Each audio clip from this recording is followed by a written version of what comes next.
ਸਤਨਾਮ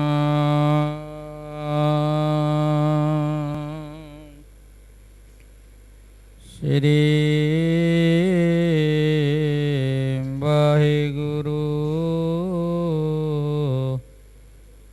ਸਾਹਿਬ ਜੀ। ਤੇਰੇ ਕਵਨ ਕਵਨ ਗੁਣ ਕਹਿ ਕਹਿ ਗਾਵਾ, ਤੂੰ ਸਾਹਿਬ ਗੁਣੀ ਨਿਦਾਨਾ।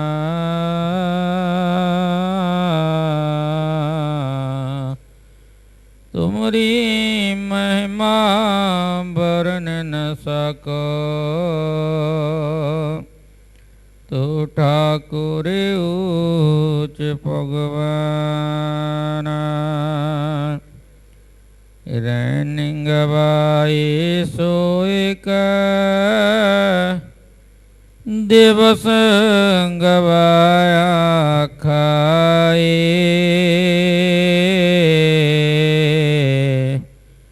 ਹੀਰੇ ਜੈਸਾ ਜਨਮ ਹੈ, ਕੌੜੀ ਬਦਲੇ ਜਾਏ। ਹੀਰੇ ਜੈਸਾ ਜਨਮ ਹੈ, ਕੌੜੀ ਬਦਲੇ ਜਾਏ। ਸਤਨਾਮ ਸ੍ਰੀ ਵਾਹਿਗੁਰੂ ਸਾਹਿਬ ਜੀ। ਗੂਜਰੀ ਮਹੱਲਾ ਪੰਜਵਾ। ਨਾਮ ਨਿਧਾਨ ਜਿਨ ਜਨ ਜਪਿਓ, ਤਿਨ ਕੇ ਬੰਧਨ ਕਾਟੇ। ਕਾਮ ਕ੍ਰੋਧ ਮਾਇਆ ਬਿਖ ਮਮਤਾ, ਇਹ ਬਿਆਦ ਤੇ ਹਟੇ। ਨਾਮ ਨਿਧਾਨ ਜਿਨ ਜਨ ਜਪਿਓ,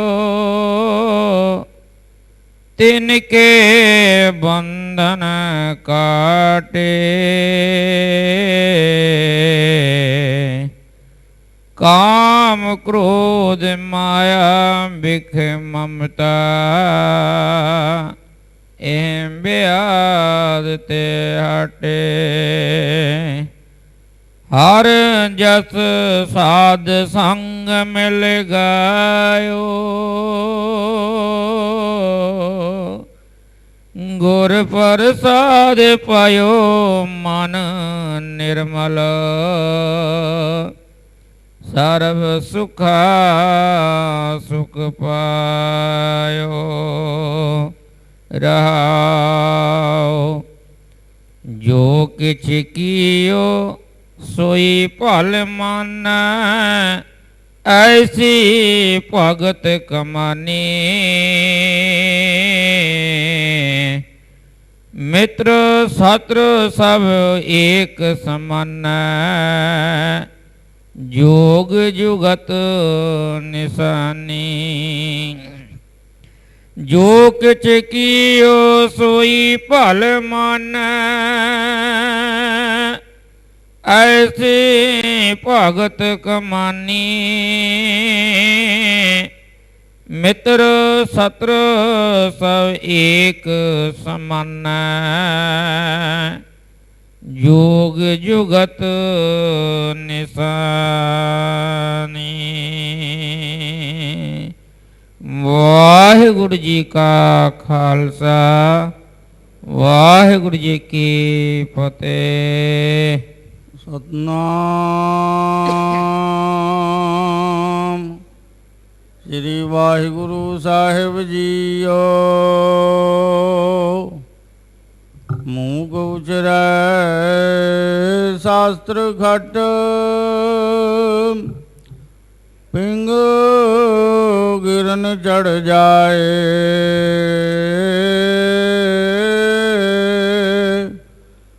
ਅੰਧ ਲਖੈ ਬਦਰੋ ਸੁਣੈ, ਜੋ ਕਾਲ ਕਿਰਪਾ ਕਰਾਇ। ਕਹਾਂ ਬੁੱਧ ਪ੍ਰਭ ਤੁਛ ਹਮਾਰੀ, ਵਰਨ ਸਕੈ ਮਹਿਮਾ ਜੋ ਤਿਹਾਰੀ। ਹਮ ਨਾ ਸਕਤ ਕਰ ਸਿਫਤ ਤੁਮਾਰੀ, ਆਪ ਲਿਓ ਤੁਮ ਕਥਾ ਸੁਧਾਰੀ। ਜੇਤਾ ਜੀਓ ਪਿੰਡ ਸਭ ਤੇਰਾ, ਤੂੰ ਅੰਤਰਜਾਮੀ ਪੁਰਖ ਭਗਵਾਨ। ਦਾਸਨ ਦਾਸ ਕਹਿ ਜਨ ਨਾਨਕ, ਜਿਹਾ ਤੂੰ ਕਰਾਏ ਤੇਰਾ ਕਰੀ ਬਖਿਆਨ। ਦਾਸਨ ਦਾਸ ਕਹਿ ਜਨ ਨਾਨਕ, ਜਿਹਾ ਤੂੰ ਕਰਾਏ ਤੇਰਾ ਕਰੀ ਬਖਿਆਨ। ਪਰਮ ਸਨਮਾਨਯੋਗ ਗੁਰੂ ਖਾਲਸਾ ਸਾਧ ਸੰਗਤ ਜੀਓ, ਫਤਿਹ ਗਜਾਓ। ਵਾਹਿਗੁਰੂ ਜੀ ਕਾ ਖਾਲਸਾ, ਵਾਹਿਗੁਰੂ ਜੀ ਕੀ ਫਤਿਹ। ਸੋ ਸਾਧ ਸੰਗਤ ਜੀ, ਆਪ ਸਾਰੇ ਹੀ ਬੜਭਾਗੇ ਹੋ, ਜਿੱਥੇ ਅਕਾਲ ਪੁਰਖ ਵਾਹਿਗੁਰੂ ਪਾਰ ਬ੍ਰਹਮ ਪਰਮੇਸ਼ਰ ਦੇ ਸਰਗੁਣ ਸਰੂਪ ਦਸਵੇਂ ਗੁਰੂ ਨਾਨਕ ਸ੍ਰੀ ਗੁਰੂ ਗੋਬਿੰਦ ਸਿੰਘ ਸਾਹਿਬ ਜੀ ਮਹਾਰਾਜ ਨੇ ਧਰਮ ਚਲਾਵਨ, ਸੰਤ ਉਬਾਰਨ, ਦੁਸ਼ਟ ਸਭਨ ਕੋ ਮੂਲ ਉਪਾਰਨ ਦੇ ਵਾਸਤੇ ਅਵਤਾਰ ਧਾਰਿਆ, ਆਪਣਾ ਆਪ ਪ੍ਰਕਾਸ਼ ਕੀਤਾ। ਉਸ ਮਹਾਨ ਪਵਿੱਤਰ ਅਸਥਾਨ ਤਖਤ ਸ੍ਰੀ ਹਰਿਮੰਦਰ ਜੀ ਪਟਨਾ ਸਾਹਿਬ ਦੇ ਸੱਚਖੰਡ ਦਰਬਾਰ ਦੀਆਂ ਹਾਜ਼ਰੀਆਂ ਭਰਦੇ ਹੋਏ ਆਪਣਾ ਲੋਕ ਪਰਲੋਕ ਸੁਹੇਲਾ ਬਣਾ ਰਹੇ ਹੋ। ਕਲਗੀਧਰ ਦਸਮੇਸ਼ ਪਿਤਾ ਜੀ ਦੀਆਂ ਖੁਸ਼ੀਆਂ ਪ੍ਰਾਪਤ ਕਰ ਰਹੇ ਹੋ। ਅੰਮ੍ਰਿਤ ਵੇਲੇ ਅੰਮ੍ਰਿਤ ਬਾਣੀ ਸ੍ਰੀ ਸੁਖਮਨੀ ਸਾਹਿਬ ਜੀ ਦੇ ਪਾਠ ਤੋਂ ਉਪਰੰਤ ਪੰਜਾਂ ਬਾਣੀਆਂ ਦਾ ਨਿਤਨੇਮ, ਉਪਰੰਤ ਆਸਾਂ ਨੂੰ ਪੂਰਨ ਕਰਨ ਵਾਲੀ ਸ੍ਰੀ ਆਸਾ ਜੀ ਦੀ ਵਾਰ ਦੇ ਛੱਕੇ ਛੰਦ ਸ਼ਬਦ ਕੀਰਤਨ ਆਪ ਸਾਰਿਆਂ ਨੇ ਸਰਵਣ ਕੀਤਾ। ਉਪਰੰਤ ਸਭ ਤੇ ਉੱਤਮ ਹਰ ਕੀ ਕਥਾ, ਨਾਮ ਸੁਨਤ ਦਰਦ ਉਲੱਥਾ, ਕਥਾ ਸੁਨਤ ਮਲ ਸਗਲੀ ਖੋਵੈ, ਸਾਹਿਬਾਂ ਦਾ ਫਰਮਾਨ ਹੈ। ਸੋ ਸਾਧ ਸੰਗਤ ਜੀ, ਅੱਜ ਅੰਮ੍ਰਿਤ ਵੇਲੇ ਜੋ ਪਵਿੱਤਰ ਹੁਕਮਨਾਮਾ ਆਇਆ ਸੀ, ਬਿਲਾਵਲ ਮਹੱਲਾ ਪੰਜਵਾ, ਹਰ ਹਰ ਹਰ ਆਰਾਧੀਐ ਹੋਈਐ ਆਰੋਗ, ਰਾਮਚੰਦ ਕੀ ਲਸ਼ਟਿਕਾ ਜਿਨ ਮਾਰਿਆ ਰੋਗ। ਗੁਰ ਪੂਰਾ ਹਰ ਜਾਪੀਐ ਨਿਤ ਕੀਚੈ ਭੋਗ, ਸਾਧ ਸੰਗਤ ਕੈ ਬਾਰਨੈ ਮਿਲਿਆ ਸੰਜੋਗ। ਜੇ ਸਿਮਰਤ ਸੋ ਪਾਈਐ ਬਿਨਸੈ ਬਿਯੋਗ, ਨਾਨਕ ਪ੍ਰਭ ਸਰਨਾਗਤੀ ਕਰਨ ਕਾਰਨ ਜੋਗ। ਸ਼ਹੀਦਾਂ ਦੇ ਸਿਰਤਾਜ, ਸ਼ਾਂਤੀ ਦੇ ਮਹਾਨ ਪੁੰਜ, ਨਾਮ ਬਾਣੀ ਦੇ ਬੋਹਿਤ, ਕਲਯੁਗੀ ਜੀਵਾਂ ਦੇ ਉਧਾਰ ਕਰਤਾ ਸਾਹਿਬ ਸ੍ਰੀ ਗੁਰੂ ਅਰਜਨ ਦੇਵ ਜੀ ਮਹਾਰਾਜ ਬਿਲਾਵਲ ਰਾਗ ਵਿੱਚ ਅੱਜ ਦੇ ਹੁਕਮਨਾਮੇ ਦੁਆਰਾ ਸਾਨੂੰ ਉਪਦੇਸ਼ ਬਖਸ਼ਿਸ਼ ਕਰ ਰਹੇ ਹਨ। ਹਰ ਹਰ ਹਰ ਆਰਾਧੀਐ ਹੋਈਐ ਆਰੋਗ। ਭਾਈ ਹਰੀ ਦੇ ਹਰ ਹਰ ਨਾਮ ਨੂੰ ਆਰਾਧਨਾ ਕਰੀਏ ਤਾਂ ਆਰੋਗ ਹੋਈਦਾ ਹੈ, ਸਾਰੇ ਰੋਗਾਂ ਤੋਂ ਰਹਿਤ ਹੋ ਜਾਈਦਾ ਹੈ। ਉਹ ਪਰਮਾਤਮਾ ਰੋਗ ਰਹਿਤ ਹੈ। ਜੋ ਜੋ ਦੀਸੈ ਸੋ ਸੋ ਰੋਗੀ, ਰੋਗ ਰਹਿਤ ਮੇਰਾ ਸਤਿਗੁਰ ਜੋਗੀ। ਮੇਰਾ ਸਤਿਗੁਰ ਜੋਗੀ ਪਰਮਾਤਮਾ ਰੋਗ ਰਹਿਤ ਹੈ। ਸਾਰੀ ਦੁਨੀਆ ਰੋਗ ਗ੍ਰਸਤ ਹੈ। ਕੋਈ ਕਿਸੇ ਰੋਗ ਦੇ ਨਾਲ ਗ੍ਰਸਿਆ ਹੋਇਆ, ਕੋਈ ਕਿਸੇ ਰੋਗ ਦੇ ਨਾਲ ਗ੍ਰਸਿਆ ਹੋਇਆ ਹੈ। ਜੋ ਜੋ ਵੀ ਦਿਸਦਾ ਸਾਰੇ ਰੋਗੀ ਹਨ। संसार रोगी नाम दारू मैल लागे सच बिना। सारा संसार रोगी है, ਸਾਰਿਆਂ ਨੂੰ ਕੋਈ ਨਾ ਕੋਈ ਰੋਗ ਲੱਗਿਆ ਹੋਇਆ। ਮਨੁੱਖ ਨੂੰ ਹਉਮੈ ਦਾ ਰੋਗ ਲੱਗਿਆ ਹੋਇਆ, ਹੋਰ ਪ੍ਰਾਣੀਆਂ ਨੂੰ ਵੱਖ-ਵੱਖ ਰੋਗ ਲੱਗਿਆ ਹੋਇਆ। ਜੋ ਰਾਗ ਭੈਰੋ ਵਿੱਚ ਪੰਚਮ ਪਾਤਸ਼ਾਹ ਜੀ ਉਚਾਰਨ ਕਰਦੇ ਹਨ, ਹਉਮੈ ਰੋਗ ਮਾਨੁਖ ਕਉ ਦੀਨਾ। ਮਨੁੱਖ ਨੂੰ ਹਉਮੈ ਦਾ ਰੋਗ ਲੱਗਿਆ ਹੋਇਆ। ਕਾਮ ਰੋਗ ਮੈਂਗਲ ਵਸਲੀਨਾ, ਮੈਂਗਲ ਹਾਥੀ ਨੂੰ ਕਾਮ ਦਾ ਰੋਗ ਲੱਗਿਆ ਹੋਇਆ। दृष्ट रोग पज मुँहे पतंगा, नाद रोग खब गए कुरंगा। जो जो दीस है सो सो रोगी, रोग रहत मेरा सतगुर जोगी। जेहबा रोग मीन ग्रस्यानो, बासन रोग भवर बिनसानो। हेत रोग का सगल संसारा, त्रिविध रोग में बधे विकारा। सारे एक एक रोग करके ग्रसे होए हन। मृग मीन भृंग पतंग कुंचर, एक दोख विनाश। पंच दोख असाध जामै, तांकी केतक आस। ये पंजे प्राणी एक एक रोग करके एक एक विषे करके मर रहे हैं। जिन्हां दे विच पंज दे पंज विषे हैं, पंजे रोग हैं। वो मनुख किवें बच सकता है? मनुख विच पंजे विषे हैं, शब्द स्पर्श रूप रस ते गंध। ये पंज विषे हैं। पंज दे पंज विषे होण करके मनुख दे बचण दी आस किवें कीती जा सकती है? सो गुरु साहिब जी फरमाउंदे हन, मन करके बाणी करके शरीर करके हरि नूं आराधीए, होईए आरोग। तां आरोग होईदा है, रोग रहत होईदा है, परमात्मा दा स्वरूप हो जाता है। जिवें परमात्मा रोग रहत है, जन्म मरण तो रहत है, ये नाम जपण वाला हरि दे जाप जपण वाला हरि दा रूप हो जाता है। जिन हर जपया से हर होए, हर मिलिया केल के लाली। जिन्हां ने हरि दे जाप नूं जपया वो हरि दा ही स्वरूप हो गए। हरि परमात्मा जन्म मरण तो रहत है, रोग रहत है। ये नाम जपण वाला भी जन्म मरण तो रहत रोग रहत हो जाता है। सो रामचंद्र की लष्टिका जिन मारिया रोग। जिस रामचंद्र जी की प्रतख लष्टिका लाठी ने भगत प्रहलाद दा हउमੈ रूपी रोग नूं मारना कीता। जिमें एक साखी आउंदी है जिस दे नाल इस तुक दा अर्थ स्पष्ट हो जाएगा। रामचंद्र की लष्टिका, लष्टिका लाठी नूं आखदे न, सोटी नूं आखदे हन। जिस वेले विष्णु भगवान ने नरसिंह रूप धारिया, प्रहलाद दे पिता हरनाकश दुष्ट दा खात्मा कीता। हरनाकश दुष्ट हर मारिया, प्रहलाद तराया। भगत प्रहलाद नूं तार दिता, उहदी सारी दैंत कुल तार दिती।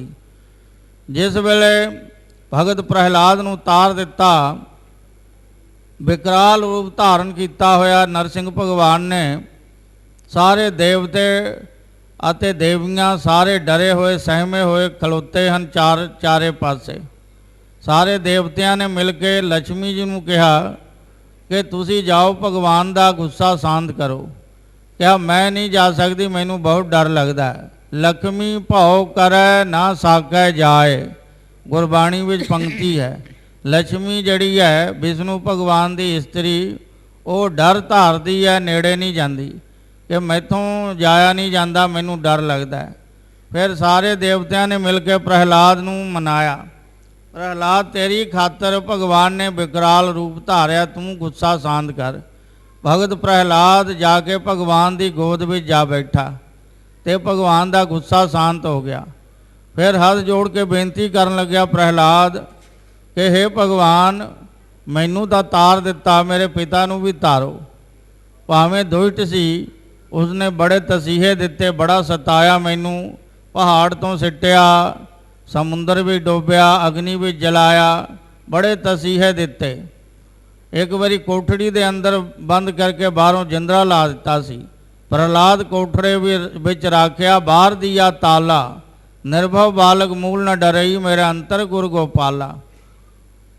बड़े तसीहे दिते, पर है तो मेरा पिता, मेरे पिता नूं भी तारो। भगवान ने कहा प्रहलाद, अजे भी तैनू शंका है? जिथे तैनू तारिया तेरा पिता बाकी रह गया, तेरा पिता भी तर गया, तेरी सारी दैंत कुल तार दिती। हरि परमात्मा दे भजन सिमरन का यह प्रताप है कि दैतां दियां कुलां भी तर जांदियां हन। हर कै भजन कौन कौन ना तारे, ਖਗ ਤਨ ਮੀਨ ਤਨ ਮ੍ਰਿਗ ਤਨ ਬਰਾਹ ਤਨ ਸਾਧੂ ਸੰਗ ਉਧਾਰੇ ਦੇਵ ਕੁਲ ਦੈਂਤ ਕੁਲ ਜਖ ਕਿੰਨਰ ਨਰ ਸਾਗਰ ਉਤਰੇ ਪਾਰੇ। ਦੇਵਤਿਆਂ ਦੀਆਂ ਕੁਲਾਂ, ਦੈਤਾਂ ਦੀਆਂ ਕੁਲਾਂ, ਜੱਖਾਂ ਦੀਆਂ, ਕਿੰਨਰਾਂ ਦੀਆਂ ਕੁਲਾਂ, ਗੰਧਰਵਾਂ ਦੀਆਂ ਕੁਲਾਂ ਤਰ ਜਾਂਦੀਆਂ ਹਨ। ਭਜਨ ਸਿਮਰਨ ਦਾ ਇੰਨਾ ਪ੍ਰਤਾਪ ਹੈ। ਸੋ ਜਿਸ ਵੇਲੇ ਹਰਨਾਖਸ ਮਾਰਿਆ ਗਿਆ ਤੇ ਉਸ ਦਾ ਪੁੱਤਰ ਭਗਤ ਪ੍ਰਹਿਲਾਦ ਰਾਜ ਤਖਤ ਤੇ ਬੈਠਾ ਰਾਜ ਕਰਨ ਲੱਗਿਆ ਤੇ ਰਾਖਸੀ ਮੰਤਰੀਆਂ ਵਜ਼ੀਰਾਂ ਨੇ ਕਹਿਣਾ ਸ਼ੁਰੂ ਕਰ ਦਿੱਤਾ ਕਿ ਲਾਇਕ ਪੁੱਤਰ ਉਹ ਹੁੰਦਾ ਹੈ ਜੋ ਆਪਣੇ ਪਿਓ ਦਾ ਬਦਲਾ ਲਵੇ। ਜਿਹੜਾ ਪਿਓ ਦਾ ਬਦਲਾ ਨਾ ਲਵੇ ਉਹ ਲਾਇਕ ਪੁੱਤਰ ਨਹੀਂ ਹੁੰਦਾ, ਕਿਉਂਕਿ ਤੇਰੇ ਪਿਤਾ ਨੂੰ ਵਿਸ਼ਨੂੰ ਭਗਵਾਨ ਨੇ ਮਾਰਿਆ। ਤੈਨੂੰ ਚਾਹੀਦਾ ਕਿ ਵਿਸ਼ਨੂੰ ਭਗਵਾਨ ਦੇ ਨਾਲ ਯੁੱਧ ਕਰਕੇ ਆਪਣੇ ਪਿਤਾ ਦਾ ਬਦਲਾ ਲਵੇਂ। ਰੋਜ਼ ਰੋਜ਼ ਕਹਿਣ ਕਰਕੇ ਭਰਮ ਗਿਆ ਭਗਤ ਪ੍ਰਹਿਲਾਦ। ਇੱਕ ਦਿਨ ਫੌਜਾਂ ਤਿਆਰ ਕਰਕੇ ਚੜ੍ਹਾਈ ਕਰਕੇ ਚੱਲ ਪਿਆ ਵਿਸ਼ਨੂੰ ਭਗਵਾਨ ਦੇ ਨਾਲ ਯੁੱਧ ਕਰਨ ਲਈ। ਤੇ ਅੱਗੋਂ ਵਿਸ਼ਨੂੰ ਭਗਵਾਨ ਇੱਕ ਬੁੱਢੇ ਬ੍ਰਾਹਮਣ ਦਾ ਰੂਪ ਧਾਰ ਕੇ ਰਾਹ ਵਿੱਚ ਆ ਮਿਲ ਪਏ ਤੇ ਪੁੱਛਿਆ, ਤੁਸੀਂ ਸੈਨਾ ਲੈ ਕੇ ਕਿੱਥੇ ਜਾ ਰਹੇ ਹੋ? ਕਿਹਾ, ਮੈਂ ਵਿਸ਼ਨੂੰ ਭਗਵਾਨ ਦੇ ਨਾਲ ਯੁੱਧ ਕਰਨ ਚੱਲਿਆ, ਉਸਨੇ ਮੇਰੇ ਪਿਤਾ ਨੂੰ ਮਾਰਿਆ। ਕਹਿੰਦੇ ਸਹੀ ਗੱਲ ਹੈ, ਉਸਨੇ ਮੇਰੇ ਪਿਤਾ ਨੂੰ ਵੀ ਮਾਰਿਆ, ਮੈਂ ਵੀ ਬਦਲਾ ਲੈਣਾ ਚਾਹੁੰਦਾ, ਮੈਂ ਤੁਹਾਡੇ ਨਾਲ ਚੱਲਦਾ। ਜਦੋਂ ਰਾਹ ਵਿੱਚ ਚੱਲਣ ਲੱਗੇ ਕੁਝ ਦੂਰ ਜਾ ਕੇ ਬੁੱਢੇ ਬ੍ਰਾਹਮਣ ਰੂਪ ਵਿਸ਼ਨੂੰ ਭਗਵਾਨ ਨੇ ਆਪਦੀ ਸੋਟੀ ਸਿੱਟ ਦਿੱਤੀ ਤੇ ਕਿਹਾ ਕਿ ਮੈਂ ਬੁੱਢਾ ਹਾਂ, ਮੇਰੇ ਹੱਥ ਕੰਬਦੇ ਹਨ, ਸੋਟੀ ਛੁੱਟ ਗਈ, ਆਪਣੀ ਫੌਜਾਂ ਨੂੰ ਕਹਿ ਕੇ ਸੋਟੀ ਚੁਕਵਾ ਦਿਓ। ਪਹਿਲਾਂ ਵਜ਼ੀਰ ਨੂੰ ਕਿਹਾ, ਵਜ਼ੀਰ ਨੇ ਸੋਟੀ ਚੁੱਕੀ ਪਰ ਚੁੱਕ ਨਾ ਹੋਈ। ਫਿਰ ਵਾਰੀ ਵਾਰੀ ਸਾਰੇ ਸੂਰਮਿਆਂ ਨੂੰ ਕਹਿ ਕੇ ਸੋਟੀ ਚੁਕਵਾਈ, ਕਿਸੇ ਕੋਲੋਂ ਚੁੱਕੀ ਨਾ ਗਈ। ਭਗਤ ਪ੍ਰਹਿਲਾਦ ਫਿਰ ਆਪ ਸੋਟੀ ਚੁੱਕਣ ਲੱਗਿਆ ਪਰ ਚੁੱਕ ਨਾ ਹੋਈ।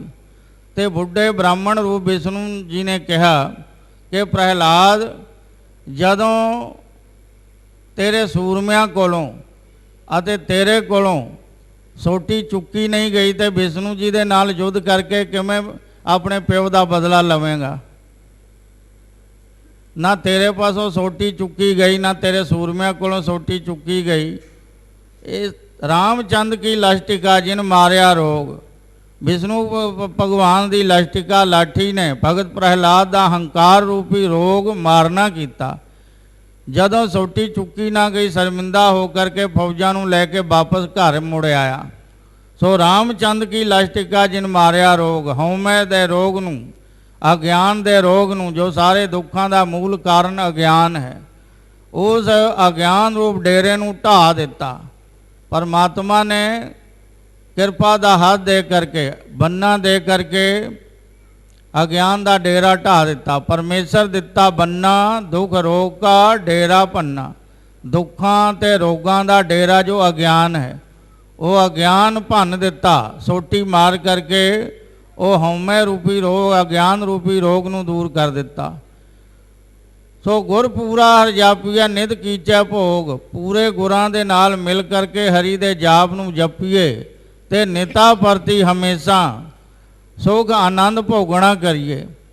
ਫਿਰ ਸਾਧ ਸੰਗਤ ਕੈ ਵਾਰਨ ਹੈ। ਸਤ ਸੰਗਤ ਦੇ ਉੱਪਰੋਂ ਮੈਂ ਬਲਿਹਾਰ ਕੁਰਬਾਨ ਜਾਂਦਾ ਹਾਂ, ਜਿਨ੍ਹਾਂ ਦੀ ਕਿਰਪਾ ਦੇ ਨਾਲ ਇਹ ਨਾਮ ਜਪਣ ਦਾ ਸੰਯੋਗ ਪ੍ਰਾਪਤ ਹੋਇਆ।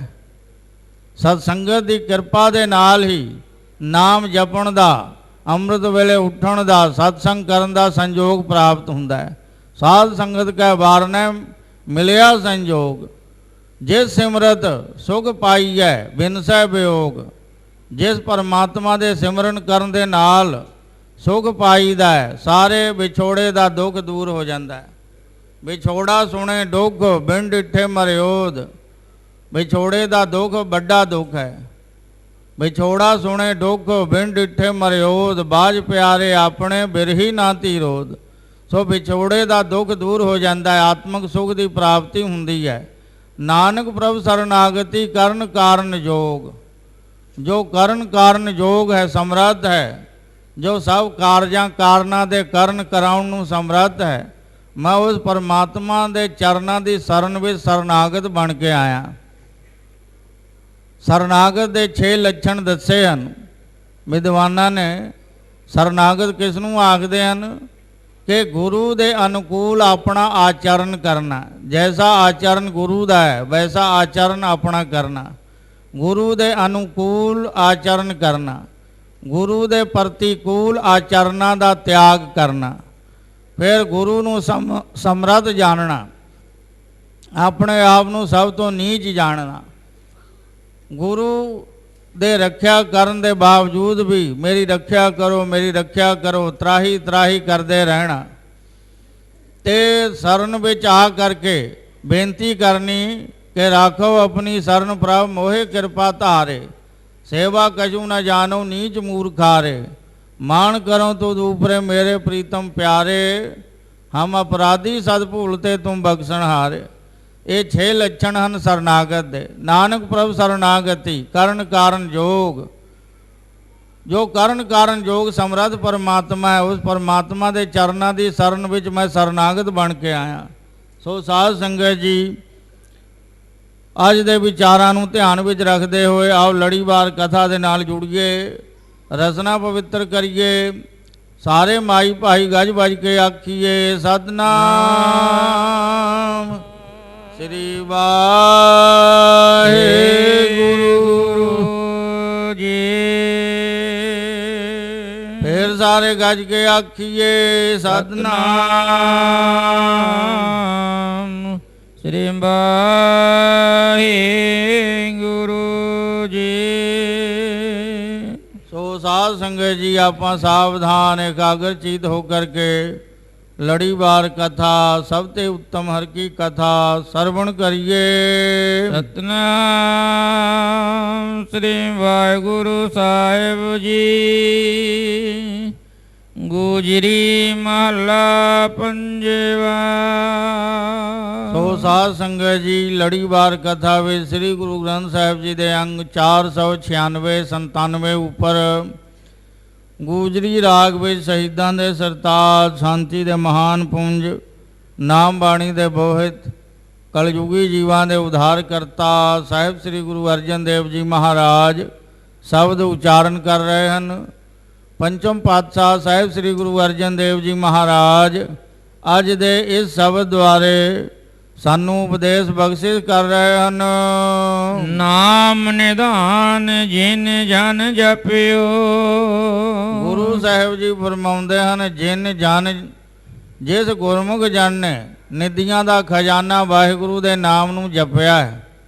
ਵਾਹਿਗੁਰੂ ਦਾ ਨਾਮ ਚਾਰੇ ਪਦਾਰਥ, ਚਾਰੇ ਮੁਕਤੀਆਂ ਦੇਣ ਵਾਲਾ ਹੈ। ਵਾਹਿਗੁਰੂ ਦਾ ਨਾਮ ਸਮਰੱਥ ਹੈ। 4 ਅੱਖਰ ਹਨ ਵਾਹਿਗੁਰੂ ਦੇ, ਬਾਵਾ, ਹਾਹਾ, ਗੱਗਾ ਤੇ ਰਾਰਾ 4 ਅੱਖਰ ਹਨ। ਚਾਰੇ ਪਦਾਰਥ, ਚਾਰੇ ਮੁਕਤੀਆਂ ਨੂੰ ਦੇਣ ਵਿੱਚ ਸਮਰੱਥ ਹੈ। ਇਸ ਲਈ ਵਾਹਿਗੁਰੂ ਨਾਮ ਦਾ ਅਖੰਡ ਜਾਪ ਕਰਨਾ ਚਾਹੀਦਾ ਹੈ, ਜੋ ਨਿਧੀਆਂ ਦਾ ਖਜ਼ਾਨਾ ਹੈ।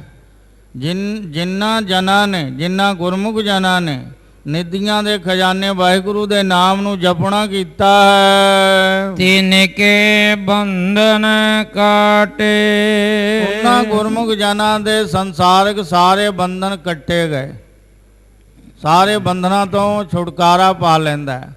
ਕਹੋ ਨਾਨਕ ਇਹੋ ਤਤ ਵਿਚਾਰਾ, ਬਿਨ ਹਰ ਭਜਨ ਨਾਹੀ ਛੁਟਕਾਰਾ। ਹਰੀ ਦੇ ਭਜਨ ਸਿਮਰਨ ਤੋਂ ਬਿਨਾਂ ਛੁਟਕਾਰਾ ਨਹੀਂ ਹੋਣ ਵਾਲਾ। ਨਾਮ ਜਪਣੇ ਕਰਕੇ ਬੰਧਨਾਂ ਤੋਂ ਛੁਟਕਾਰਾ ਹੁੰਦਾ ਹੈ। ਕਈ ਤਰ੍ਹਾਂ ਦੇ ਬੰਧਨ ਹਨ। ਬੰਧਨ ਮਾਤ ਪਿਤਾ ਸੰਸਾਰ, ਬੰਧਨ ਸੁਧ ਕੰਨਿਆ ਅਰ ਨਾਰ। ਇਹ ਸਾਰੇ ਬੰਧਨ ਰੂਪ ਹਨ। ਮਾਤਾ ਪਿਤਾ, ਭੈਣ ਭਰਾ, ਇਸਤਰੀ ਪੁੱਤਰ, ਇਹ ਸਾਰੇ ਬੰਧਨ ਰੂਪ ਹਨ ਜੋ ਪਰਮਾਰਥਕ ਰਸਤੇ ਵਿੱਚ ਰੁਕਾਵਟਾਂ ਪਾਉਣ ਵਾਲੇ ਹਨ।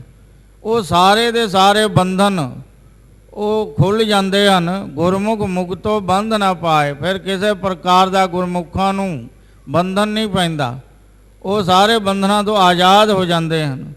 ਜਿਸ ਗੁਰਮੁਖ ਜਨ ਨੇ ਨਿਧੀਆਂ ਦੇ ਖਜ਼ਾਨੇ ਵਾਹਿਗੁਰੂ ਦੇ ਨਾਮ ਨੂੰ ਜਪਿਆ ਹੈ, ਉਹਨਾਂ ਦੇ ਸਾਰੇ ਸੰਸਾਰਿਕ ਬੰਧਨ ਕੱਟੇ ਗਏ ਹਨ। ਕਾਮ ਕ੍ਰੋਧ ਮਾਇਆ ਬਿਖ ਮਮਤਾ। ਗੁਰੂ ਸਾਹਿਬ ਜੀ ਫਰਮਾਉਂਦੇ ਨੇ, ਕਾਮ ਕ੍ਰੋਧ ਲੋਭ ਮੋਹ ਹੰਕਾਰ ਤੇ ਬਿਖ ਜ਼ਹਿਰ ਰੂਪ ਮਾਇਆ ਦੀ ਜੋ ਮਮਤਾ ਆਦਿਕ ਹੈ, ਇਹ ਵਿਆਧ ਤੇ ਹਟੇ। ਇਹ ਸ਼ਾਰੀਰਿਕ ਵਿਆਧ ਬਿਮਾਰੀ ਇਹ ਸਾਰੇ ਸਰੀਰ ਤੋਂ ਹਟ ਗਏ ਹਨ। ਕਾਮ ਕ੍ਰੋਧ ਆਦਿਕ ਪੰਜੇ ਵਿਕਾਰ, ਬਿਖ ਜ਼ਹਿਰ ਰੂਪ ਮਾਇਆ ਦੀ ਮਮਤਾ ਤੇ ਸਰੀਰਿਕ ਮਾਨਸਿਕ ਰੋਗ ਬਿਮਾਰੀ, ਇਹ ਸਾਰੇ ਹਟ ਗਏ ਹਨ। ਜਿਸ ਗੁਰਮੁਖ ਨੇ ਨਾਮ ਜਪਿਆ, ਜਿਸ ਸਰੀਰ ਵਿੱਚ ਰੋਗ ਸਨ, ਉਸ ਸਰੀਰ ਵਿੱਚ ਜਦੋਂ ਨਾਮ ਪ੍ਰਗਟ ਹੋਇਆ, ਉਹ ਇੱਕ ਇੱਕ ਕਰਕੇ ਸਾਰੇ ਰੋਗ ਨਿਕਲ ਗਏ, ਸਾਰੇ ਰੋਗ ਹਟ ਗਏ, ਛੱਡ ਕਰਕੇ ਪਰਾਂ ਚਲੇ ਗਏ। ਸੋ ਜਿਸ ਗੁਰਮੁਖ ਨੇ ਨਿਸ਼ਚੇ ਪੂਰਵਕ ਹਰੀ ਦੇ ਨਾਮ ਨੂੰ ਜਪਿਆ, ਸਰਬ ਰੋਗ ਕਾ ਔਖਦ ਨਾਮ, ਸਾਰੇ ਰੋਗਾਂ ਦੀ ਔਸ਼ਧੀ ਪ੍ਰਭੂ ਦਾ ਨਾਮ ਹੈ, ਹਰੀ ਦਾ ਨਾਮ ਹੈ, ਸਾਰੇ ਰੋਗਾਂ ਦੀ ਇੱਕੋ ਔਸ਼ਧੀ ਹੈ। ਜੇ ਉਹ ਨਿਸ਼ਚੇ ਪੂਰਵਕ ਨਾਮ ਔਸ਼ਧੀ ਦਾ ਪਦ ਪਰਹੇਜ਼ ਰੱਖ ਕੇ ਸੇਵਨ ਕਰੇ, ਉਹਦੇ ਸਾਰੇ ਰੋਗ ਦੂਰ ਹੋ ਜਾਂਦੇ ਹਨ। ਉਨਾ ਚਿਰ ਰੋਗ ਮਰੀਜ਼ ਦਾ ਦੂਰ ਨਹੀਂ ਹੁੰਦਾ ਜਿੰਨਾ ਚਿਰ ਪਰਹੇਜ਼ ਨਹੀਂ ਰੱਖਦਾ। ਡਾਕਟਰ ਜਦੋਂ ਦਵਾਈ ਦਿੰਦੇ ਹਨ ਤੇ ਪਰਹੇਜ਼ ਵੀ ਦੱਸਦੇ ਹਨ, ਆਹ ਚੀਜ਼ਾਂ ਨਹੀਂ ਖਾਣੀਆਂ, ਪਰਹੇਜ਼ ਰੱਖਣਾ। ਪਰ ਜਿਹੜਾ ਦਵਾਈ ਵੀ ਖਾਈ ਜਾਵੇ ਤਾਂ ਪਰਹੇਜ਼ ਵੀ ਨਾ ਰੱਖੇ, ਉਹ ਬਿਮਾਰੀ ਠੀਕ ਨਹੀਂ ਹੋਏਗੀ। ਦਵਾਈ ਦਾ ਸੇਵਨ ਕਰਨਾ ਤੇ ਪਰਹੇਜ਼ ਰੱਖਣਾ, ਨਾਮ ਰੂਪੀ ਔਸ਼ਧੀ ਦਾ ਸੇਵਨ ਕਰਨਾ ਤੇ ਵਿਸੇ ਵਿਕਾਰਾਂ ਤੋਂ ਪਰਹੇਜ਼ ਕਰਨਾ, ਪਾਪਾਂ ਤੋਂ ਪਰਹੇਜ਼ ਕਰਨਾ, ਈਰਖਾ ਵਕੀਲੀ ਤੋਂ, ਨਿੰਦਾ ਚੁਗਲੀ ਤੋਂ ਪਰਹੇਜ਼ ਕਰਨਾ। ਇਹ ਪਰਹੇਜ਼ ਹੈ। ਜੋ ਨਾਮ ਵੀ ਜਪੀ ਜਾਂਦਾ ਹੈ ਤੇ ਨਿੰਦਾ ਚੁਗਲੀ ਵੀ ਕਰੀ ਜਾਂਦਾ ਹੈ, ਇੱਕ ਨਿੰਦਾ ਕਰਨ ਦੇ ਨਾਲ ਸਾਰੇ ਪੁੰਨ ਕਰਮਾਂ ਦਾ ਫਲ ਨਸ਼ਟ ਹੋ ਜਾਂਦਾ ਹੈ। ਭਗਤ ਨਾਮਦੇਵ ਜੀ ਫਰਮਾਉਂਦੇ ਹਨ, ਜੇ ਉਹ 68 ਤੀਰਥ ਨਹਾਵੇ, ਜੇ ਉਹ ਦਵਾਦਸ਼ ਸਿਲਾ ਪੁਜਾਵੇ, ਜੇ ਉਹ ਕੂਪ ਤਟਾ ਦੇਵਾਵੇ, ਕਰੈ ਨਿੰਦ ਸਭ ਵਿਰਥਾ ਜਾਵੇ। ਇੱਕ ਨਿੰਦਾ ਕਰਨ ਦੇ ਨਾਲ 68 ਤੀਰਥਾਂ ਦਾ ਇਸ਼ਨਾਨ ਕੀਤਾ, ਖੂਹ ਲਗਵਾਇਆ ਹੋਇਆ, ਸੜਕ ਬਣਵਾਏ ਹੋਏ, ਸੜਕਾਂ ਦੇ ਕਿਨਾਰੇ ਦਰਖਤ ਲਗਵਾਏ, ਇਹ ਸਾਰੇ ਪੁੰਨ ਕਰਮ ਕੀਤੇ। ਪਰ ਇੱਕ ਨਿੰਦਾ ਕਰਨ ਦੇ ਨਾਲ ਸਾਰੇ ਪੁੰਨ ਕਰਮਾਂ ਦਾ ਫਲ ਨਸ਼ਟ ਹੋ ਜਾਂਦਾ ਹੈ। ਨਿੰਦਾ ਭਲੀ ਕਿਸੈ ਕੀ ਨਾਹੀ, ਮਨਮੁਖ ਮੁਗਧ ਕਰਨ, ਮੋਹ ਕਾਲੇ ਤਿਨਾ ਨਿੰਦਕਾਂ, ਨਰਕੇ ਘੋਰ ਭਵਨ, ਉਹ ਘੋਰ ਨਰਕਾਂ ਵਿੱਚ ਪਾਏ ਜਾਂਦੇ ਹਨ। ਸੋ ਗੁਰੂ ਸਾਹਿਬ ਜੀ ਫਰਮਾਉਂਦੇ ਹਨ, ਬਿਖ ਰੂਪ ਜੋ ਮਾਇਆ ਦੀ ਮਮਤਾ ਹੈ ਤੇ ਵਿਆਧੀ ਜੋ ਹੈ, ਵਿਆਧੀ ਰੋਗ, 3 ਪ੍ਰਕਾਰ ਦੇ ਰੋਗ ਹਨ, ਆਦ ਵਿਆਧ ਉਪਾਦ। ਇਹ ਵਿਆਧ ਦੇ ਹੂਟੇ, ਵਿਆਧ ਸਰੀਰਿਕ ਰੋਗ, ਆਦ ਮਾਨਸਿਕ ਰੋਗ ਤੇ ਉਪਾਦ ਦੈਵੀ ਰੋਗ, ਜੋ ਅਚਾਨਕ ਦੈਵੀ ਪ੍ਰਕੋਪ ਹੋਣ ਕਰਕੇ ਬਿਮਾਰੀਆਂ ਲੱਗਦੀਆਂ ਹਨ। ਪਰਮਾਤਮਾ ਦੀ ਕਰੋਪੀ ਹੋਣ ਕਰਕੇ ਜੋ ਭਿਅੰਕਰ ਬਿਮਾਰੀਆਂ ਲੱਗਦੀਆਂ ਹਨ, ਉਸ ਨੂੰ ਉਪਾਦੀ ਰੋਗ ਕਿਹਾ ਹੈ। ਤਿੰਨੇ ਤਰ੍ਹਾਂ ਦੇ ਰੋਗ ਸਾਰੇ ਹਟ ਜਾਂਦੇ ਹਨ, ਨਾਸ ਹੋ ਜਾਂਦੇ ਹਨ, ਜੋ ਗੁਰਮੁਖ ਨਿਸ਼ਚੇ ਪੂਰਵਕ ਨਾਮ ਜਪਦਾ ਹੈ। ਹਰ ਜਸ ਸਾਧ ਸੰਗ ਮਿਲ ਗਾਇਓ, ਜਿਸ ਨੇ ਸਤ ਸੰਗਤ ਦੇ ਨਾਲ ਮਿਲ ਕਰਕੇ ਹਰੀ ਦੇ ਜਸ ਨੂੰ ਗਾਉਣਾ ਕੀਤਾ। ਹਰ ਜਸ ਰੇ ਮਨਾ ਗਾਏ ਲੈ, ਜੋ ਸੰਗੀ ਹੈ ਤੇਰੋ, ਅਵਸਰ ਬੀਤਿਓ ਜਾਤ ਹੈ, ਕਹਿਓ ਮਾਨ ਲੈ ਮੇਰੋ। ਸਤਿਗੁਰੂ ਤੇਗ ਬਹਾਦਰ ਸਾਹਿਬ ਮਹਾਰਾਜ ਫਰਮਾਉਂਦੇ ਹਨ ਕਿ ਭਾਈ ਸਾਡਾ ਕਿਹਾ ਮੰਨ ਲੈ, ਜੇ ਕਿਹਾ ਮੰਨੇਗਾ, ਨਾਮ ਜਪੇਗਾ, ਹਰੀ ਜਸ ਗਾਏਗਾ, ਤੇਰਾ ਉਧਾਰ ਹੋਵੇਗਾ। ਜੋ ਮੰਨ ਲੈਂਦੇ ਹਨ ਉਹਨਾਂ ਦਾ ਉਧਾਰ ਹੋ ਜਾਂਦਾ ਹੈ। ਜੋ ਨਹੀਂ ਮੰਨਦੇ ਕਿ ਸੰਤ ਤਾਂ ਐਵੇਂ ਕਹਿੰਦੇ ਰਹਿੰਦੇ ਹਨ, ਇਹਨਾਂ ਦਾ ਤਾਂ ਕੰਮ ਹੀ ਹੈ ਕਿ ਭਾਈ ਨਾਮ ਜਪੋ, ਸਤਸੰਗ ਕਰੋ, ਇਹ ਤਾਂ ਕਹਿੰਦੇ ਹੀ ਰਹਿੰਦੇ ਹਨ।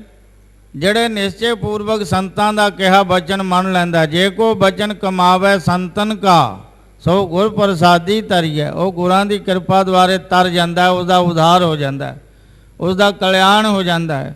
ਇਸ ਕਰਕੇ ਭਾਈ ਸਤਸੰਗਤ ਦੇ ਨਾਲ ਮਿਲ ਕਰਕੇ ਹਰ ਜਸ ਨੂੰ ਗਾਉਣਾ ਕਰੀਏ। ਗੁਰ ਪ੍ਰਸਾਦ ਭਇਓ ਮਨ ਨਿਰਮਲ, ਜਿਨ੍ਹਾਂ ਨੇ ਗੁਰਾਂ ਦੀ ਕਿਰਪਾ ਦੁਆਰੇ ਗੁਰਾਂ ਦੇ ਬਚਨਾਂ ਨੂੰ ਮਨ ਕਰਕੇ ਹਰੀ ਦੇ ਨਾਮ ਨੂੰ ਜਪਿਆ ਹੈ, ਗੁਰੂ ਸਾਹਿਬ ਜੀ ਫਰਮਾਉਂਦੇ ਹਨ ਉਹਨਾਂ ਦਾ ਮਨ ਨਿਰਮਲ ਹੋਇਆ ਹੈ। ਸਰਬ ਸੁਖਾ ਸੁਖ ਪਾਇਓ, ਉਸਨੇ ਸਾਰੇ ਸੁੱਖਾਂ ਚੋਂ ਆਤਮਕ ਸੁਖ ਪਾਇਆ ਹੈ। ਇੱਕ ਸੰਸਾਰਿਕ ਸੁਖ ਹਨ, ਇੱਕ ਆਤਮਕ ਸੁਖ ਹੈ। ਸੱਚਾ ਸੁਖ ਆਤਮਕ ਸੁਖ ਹੈ, ਜੋ ਮਨ ਦੀ ਸ਼ਾਂਤੀ ਹੈ, ਇਹ ਸੱਚਾ ਸੁਖ ਹੈ। ਕਈ ਸੋਚਦੇ ਹਨ ਬਹੁਤਾ ਧਨ ਹੋ ਜਾਵੇ ਤੇ ਮੈਨੂੰ ਸੁਖ ਹੋਵੇਗਾ। ਸੁਖ ਨਾਹੀ ਬਹੁਤੇ ਧਨ ਖਾਟੇ, ਸੁਖ ਨਾਹੀ ਪੇਖੇ ਨਿਰਤ ਨਾਟੇ, ਸੁਖ ਨਾਹੀ ਬਹੁਦੇਸ ਕਮਾਏ, ਸਰਬ ਸੁੱਖਾਂ ਹਰ ਹਰ ਗੁਣ ਗਾਏ। ਸਾਰੇ ਸੁਖ ਹਰੀ ਦੇ ਗੁਣ ਗਾਉਣ ਨਾਲ ਪ੍ਰਾਪਤ ਹੁੰਦੇ ਹਨ। ਨਾਟਕ ਚੇਟਕ ਦੇਖਣ ਨਾਲ ਸੁਖ ਨਹੀਂ, ਬਹੁਤਾ ਧਨ ਕਮਾ ਲਿਆ ਕੋਈ ਸੁਖ ਨਹੀਂ। ਕੋਈ ਧੀਆਂ ਪੁੱਤਰਾਂ ਵਿੱਚ ਬਹੁਤ ਸੁਖ ਮੰਨਦਾ ਹੈ, ਪਰ ਇਹਨਾਂ 'ਚ ਕੋਈ ਸੁਖ ਨਹੀਂ ਹੈ। ਸੁਖ ਹਰੀ ਦੇ ਨਾਮ ਵਿੱਚ ਹੈ। ਸਭ ਸੁਖ ਹਰਿ ਕੈ ਨਾਏ, ਸਾਰੇ ਸੁਖ ਹਰੀ ਦੇ ਨਾਮ ਵਿੱਚ ਸਿਮਟੇ ਹੋਏ ਹਨ। ਜੋ ਨਾਮ ਜਪਦਾ ਉਸ ਨੂੰ ਸਾਰੇ ਸੁੱਖਾਂ 'ਚੋਂ ਆਤਮਕ ਸੁਖ ਪ੍ਰਾਪਤ ਹੁੰਦਾ ਹੈ। ਰਹਾਉ ਵਿਸਰਾਮ ਦੇ ਕੇ ਪਾਤਸ਼ਾਹ ਜੀ ਅੱਗੇ ਫਰਮਾਉਂਦੇ ਹਨ, ਜੋ ਕਿਛ ਕੀਓ ਸੋਈ ਭਲ ਮਨ। ਗੁਰਮੁਖ ਜਨ ਜੋ ਕੁਝ ਵੀ ਪਰਮਾਤਮਾ ਨੇ ਪਿੱਛੇ ਕੀਤਾ ਹੈ ਉਸ ਨੂੰ ਭਲੀ ਪ੍ਰਕਾਰ ਮੰਨ ਲੈਂਦੇ ਹਨ। ਪਰਮਾਤਮਾ ਨੇ ਜੋ ਕੁਝ ਵੀ ਕੀਤਾ ਹੈ ਜਾਂ ਜੋ ਕੁਝ ਵੀ ਕਰ ਰਿਹਾ ਹੈ ਉਹ ਭਲਾ ਹੀ ਕਰ ਰਿਹਾ ਹੈ। ਪਿੱਛੇ ਵੀ ਭਲਾ ਕੀਤਾ ਸੀ, ਹੁਣ ਵੀ ਭਲਾ ਹੀ ਕਰ ਰਿਹਾ ਹੈ, ਅੱਗੇ ਵੀ ਭਲਾ ਹੀ ਕਰੇਗਾ। ਜਿਸ ਦਾ ਭਲਾ ਹੁੰਦਾ ਹੈ ਉਹਦਾ ਪਰਮਾਤਮਾ ਨੂੰ ਚੰਗਾ ਕਹਿੰਦਾ ਹੈ। ਜਿਸ ਦਾ ਬੁਰਾ ਹੋ ਗਿਆ, ਕਰਮਾਂ ਅਨੁਸਾਰ ਦੁੱਖ ਮਿਲ ਗਿਆ, ਉਹ ਪਰਮਾਤਮਾ ਨੂੰ ਉਲਾਂਭਾ ਦਿੰਦਾ ਹੈ। ਪਰਮਾਤਮਾ ਨੂੰ ਨਿਰਦਈ ਆਖਦਾ ਕਿ ਪਰਮਾਤਮਾ ਨਿਰਦਈ ਹੈ, ਮੈਨੂੰ ਦੁੱਖ ਦੇ ਰਿਹਾ ਹੈ। ਪਰਮਾਤਮਾ ਦੀ ਕੋਈ ਦੁਸ਼ਮਣੀ ਨਹੀਂ ਸਾਡੇ ਨਾਲ, ਉਹ ਤਾਂ ਸਿਰਫ ਸਾਡੇ ਕਰਮਾਂ ਦਾ ਫਲ ਦਿੰਦਾ ਹੈ ਔਰ ਦੇ ਰਿਹਾ ਹੈ। ਜਿਹੋ ਜਿਹੇ ਸਾਡੇ ਕਰਮ ਹੋਣਗੇ ਉਹੋ ਜਿਹਾ ਸੁੱਖ ਅਤੇ ਦੁੱਖ ਮਿਲੇਗਾ। ਚੰਗੇ ਕਰਮ ਹੋਣਗੇ ਤੇ ਉਸ ਦਾ ਫਲ ਸੁੱਖ ਮਿਲੇਗਾ, ਮਾੜੇ ਕਰਮ ਹੋਣਗੇ ਤੇ ਉਸ ਦਾ ਫਲ ਦੁੱਖ ਮਿਲੇਗਾ। ਪਰਮਾਤਮਾ ਸਿਰਫ ਫਲ ਦਿੰਦਾ ਹੈ, ਕਰਮਾਂ ਨੂੰ ਦੇਖ ਕੇ, ਚੰਗੇ ਮਾੜੇ ਕਰਮਾਂ ਨੂੰ ਦੇਖ ਕੇ ਸੁੱਖ ਦੁੱਖ ਦਿੰਦਾ ਹੈ। ਸੋ ਜੀਵ ਸੁਖ ਦੁੱਖ ਦੋਏ ਦਰ ਕੱਪੜੇ ਪਹਿਰਿਆ ਜਾਏ ਮਨੁੱਖ, ਸੁਖ ਦੁੱਖ ਰੂਪੀ ਕੱਪੜਾ ਪਹਿਨਦਾ ਹੈ ਕਰਮਾਂ ਅਨੁਸਾਰ। ਸੋ ਗੁਰੂ ਸਾਹਿਬ ਜੀ ਫਰਮਾਉਂਦੇ ਹਨ, ਜੋ ਕੁਝ ਕੀਓ ਸੋਈ ਭਲ ਮਾਨੈ। ਗੁਰਮੁਖ ਜਨ ਭਲੀ ਪ੍ਰਕਾਰ ਮੰਨ ਲੈਂਦੇ ਹਨ ਕਿ ਪਰਮਾਤਮਾ ਜੋ ਕੁਝ ਵੀ ਕਰ ਰਿਹਾ ਭਲਾ ਕਰ ਰਿਹਾ ਹੈ, ਤੇ ਗੁਰਮੁਖ ਜਨ ਜੋ ਕਰਦੇ ਹਨ ਪਰਮਾਤਮਾ ਵੀ ਭਲੀ ਪ੍ਰਕਾਰ ਮੰਨ ਲੈਂਦਾ ਹੈ। ਪਰਮਾਤਮਾ ਦੇ ਕੀਤੇ ਹੋਏ ਨੂੰ ਗੁਰਮੁਖ ਮੰਨ ਲੈਂਦੇ ਹਨ, ਗੁਰਮੁਖ ਦੇ ਕੀਤੇ ਹੋਏ ਨੂੰ ਪਰਮਾਤਮਾ ਮੰਨ ਲੈਂਦਾ ਹੈ। ਜੋ ਕੁਝ ਕਰੇ ਸੋਈ ਪ੍ਰਭ ਮਾਨੈ, ਓਏ ਰਾਮ ਨਾਮ ਰੰਗ ਰਾਤੇ। ਜੋ ਰਾਮ ਨਾਮ ਦੇ ਰੰਗ ਵਿੱਚ ਰੱਤੇ ਹੋਏ ਹਨ ਸੰਤ, ਉਹਨਾਂ ਦੇ ਸਾਰੇ ਕਰਤੱਵਾਂ ਨੂੰ ਮੰਨ ਲੈਂਦਾ, ਕਬੂਲ ਕਰ ਲੈਂਦਾ ਹੈ। ਜੋ ਕੁਝ ਕਰੇ ਸੋਈ ਪ੍ਰਭ ਮਾਨੈ, ਓਏ ਰਾਮ ਨਾਮ ਰੰਗ ਰਾਤੇ। ਤਿਨ ਕੀ ਸ਼ੋਭਾ ਸਭਨੀ ਥਾਈ, ਜਿਨ ਪ੍ਰਭ ਕੇ ਚਰਨ ਪਰਾਤੇ। ਮੇਰੇ ਰਾਮ ਰਾਏ ਹਰ ਸੰਤਾਂ ਜੇਵੜ ਨਾ ਕੋਈ, ਭਗਤਾਂ ਬਣਾਈ ਪ੍ਰਭ ਆਪਣੇ ਸਿਉ ਜਲ ਥਲ ਮਹੀਲ ਸੋਈ। ਸੋ ਪਰਮਾਤਮਾ ਦੇ ਕੀਤੇ ਹੋਏ ਨੂੰ ਗੁਰਮੁਖ ਮੰਨ ਲੈਂਦੇ ਹਨ, ਗੁਰਮੁਖਾਂ ਦੇ ਕੀਤੇ ਹੋਏ ਨੂੰ ਪਰਮਾਤਮਾ ਮੰਨ ਲੈਂਦਾ ਹੈ। ਐਸੀ ਭਗਤ ਕਮਾਨੀ। ਸੋ ਗੁਰਮੁਖਾਂ ਨੇ ਐਸੀ ਪ੍ਰੇਮਾ ਭਗਤੀ ਦੀ ਕਮਾਈ ਕੀਤੀ ਹੈ ਕਿ ਨਿਸ਼ਚਾ ਆ ਗਿਆ, ਪਰਮਾਤਮਾ ਜੋ ਕੁਝ ਵੀ ਕਰਦਾ ਭਲਾ ਹੀ ਕਰਦਾ ਹੈ, ਕਿਸੇ ਦਾ ਬੁਰਾ ਨਹੀਂ ਕਰਦਾ। ਉਹ ਇਹ ਭਗਤੀ ਦੀ ਕਮਾਈ ਕਰਨ ਦੇ ਨਾਲ ਇਹ ਨਿਸ਼ਚਾ ਪ੍ਰਾਪਤ ਹੁੰਦਾ ਹੈ, ਉਹ ਡਾਵਾਂ ਡੋਲ ਨਹੀਂ ਹੁੰਦਾ ਹੈ। ਐਸੀ ਭਗਤ ਕਮਾਨੀ, ਜਿਨ੍ਹਾਂ ਨੇ ਅਜਿਹੀ ਪ੍ਰੇਮਾ ਭਗਤੀ ਦੀ ਕਮਾਈ ਕੀਤੀ ਹੈ, ਉਹਨਾਂ ਨੂੰ ਦ੍ਰਿੜ ਨਿਸ਼ਚਾ ਪ੍ਰਾਪਤ ਹੁੰਦਾ ਹੈ। ਔਰ ਦ੍ਰਿੜ ਨਿਸ਼ਚੇ ਦੇ ਨਾਲ ਕਹਿੰਦੇ ਹਨ ਕਿ ਜੋ ਕੁਝ ਕੀਓ ਸੋਈ ਭਲ ਮਾਨੈ। ਪਰਮਾਤਮਾ ਨੇ ਜੋ ਕੁਝ ਵੀ ਕੀਤਾ ਹੈ ਉਹ ਸਾਨੂੰ ਭਲੀ ਪ੍ਰਕਾਰ ਮਨਜ਼ੂਰ ਹੈ, ਸਾਨੂੰ ਚੰਗਾ ਲੱਗਦਾ ਹੈ। ਮਿੱਤਰ ਸਤਰ ਸਭ ਏਕ ਸਮਾਨ। ਪ੍ਰੇਮਾ ਭਗਤੀ ਦੀ ਕਮਾਈ ਕਰਨ ਦਾ ਫਲ ਇਹ ਪ੍ਰਾਪਤ ਹੁੰਦਾ ਹੈ ਕਿ ਉਹ ਸਮਭਾਵ ਵਾਲਾ ਹੋ ਜਾਂਦਾ ਹੈ, ਸਮ ਦ੍ਰਿਸ਼ਟੀ ਵਾਲਾ ਹੋ ਜਾਂਦਾ ਹੈ। ਮਿੱਤਰ ਸਤਰ ਜਾਂ ਕਾ ਏਕ ਸਮਾਨ ਹੈ। ਉਸ ਦੀ ਨਿਗਾਹ ਵਿੱਚ, ਉਸ ਗੁਰਮੁਖ ਦੀ ਨਿਗਾਹ ਵਿੱਚ ਸ਼ਤਰੂ ਵੀ ਮਿੱਤਰ ਲੱਗਦਾ ਹੈ। ਬੈਰ ਭਾਵ ਕਿਸੇ ਦੇ ਨਾਲ ਨਹੀਂ, ਨਾ ਕੋ ਬੈਰੀ ਨਹੀਂ ਬਿਗਾਨਾ, ਸਗਲ ਸੰਗ ਹਮ ਕਉ ਬਨਿਆਈ। ਸਭ ਕੋ ਮੀਤ ਹਮ ਆਪਨ कीना, हम सबना के साजन। दूर पर आयो मन का बिरहा, ता मेल कियो मेरे राजन। ना को मेरा दुश्मन रहा, ना हम किसके बैराई। ना साडा कोई दुश्मन रहा, ना असी किसे दे दुश्मन रहे। बैरी असी आप बनाउंदे हां जदों साडे अंदर बैर भाव पैदा हुंदा है। बैर भाव पैदा होने करके बैरी उत्पन्न होंदे हैं। जे बैर भाव मिटा दईए, ਮੈਤਰੀ ਭਾਵ ਧਾਰਨ ਕਰ ਲਈਏ, ਬੈਰੀ ਵੀ ਮਿੱਤਰ ਬਣ ਜਾਣਗੇ।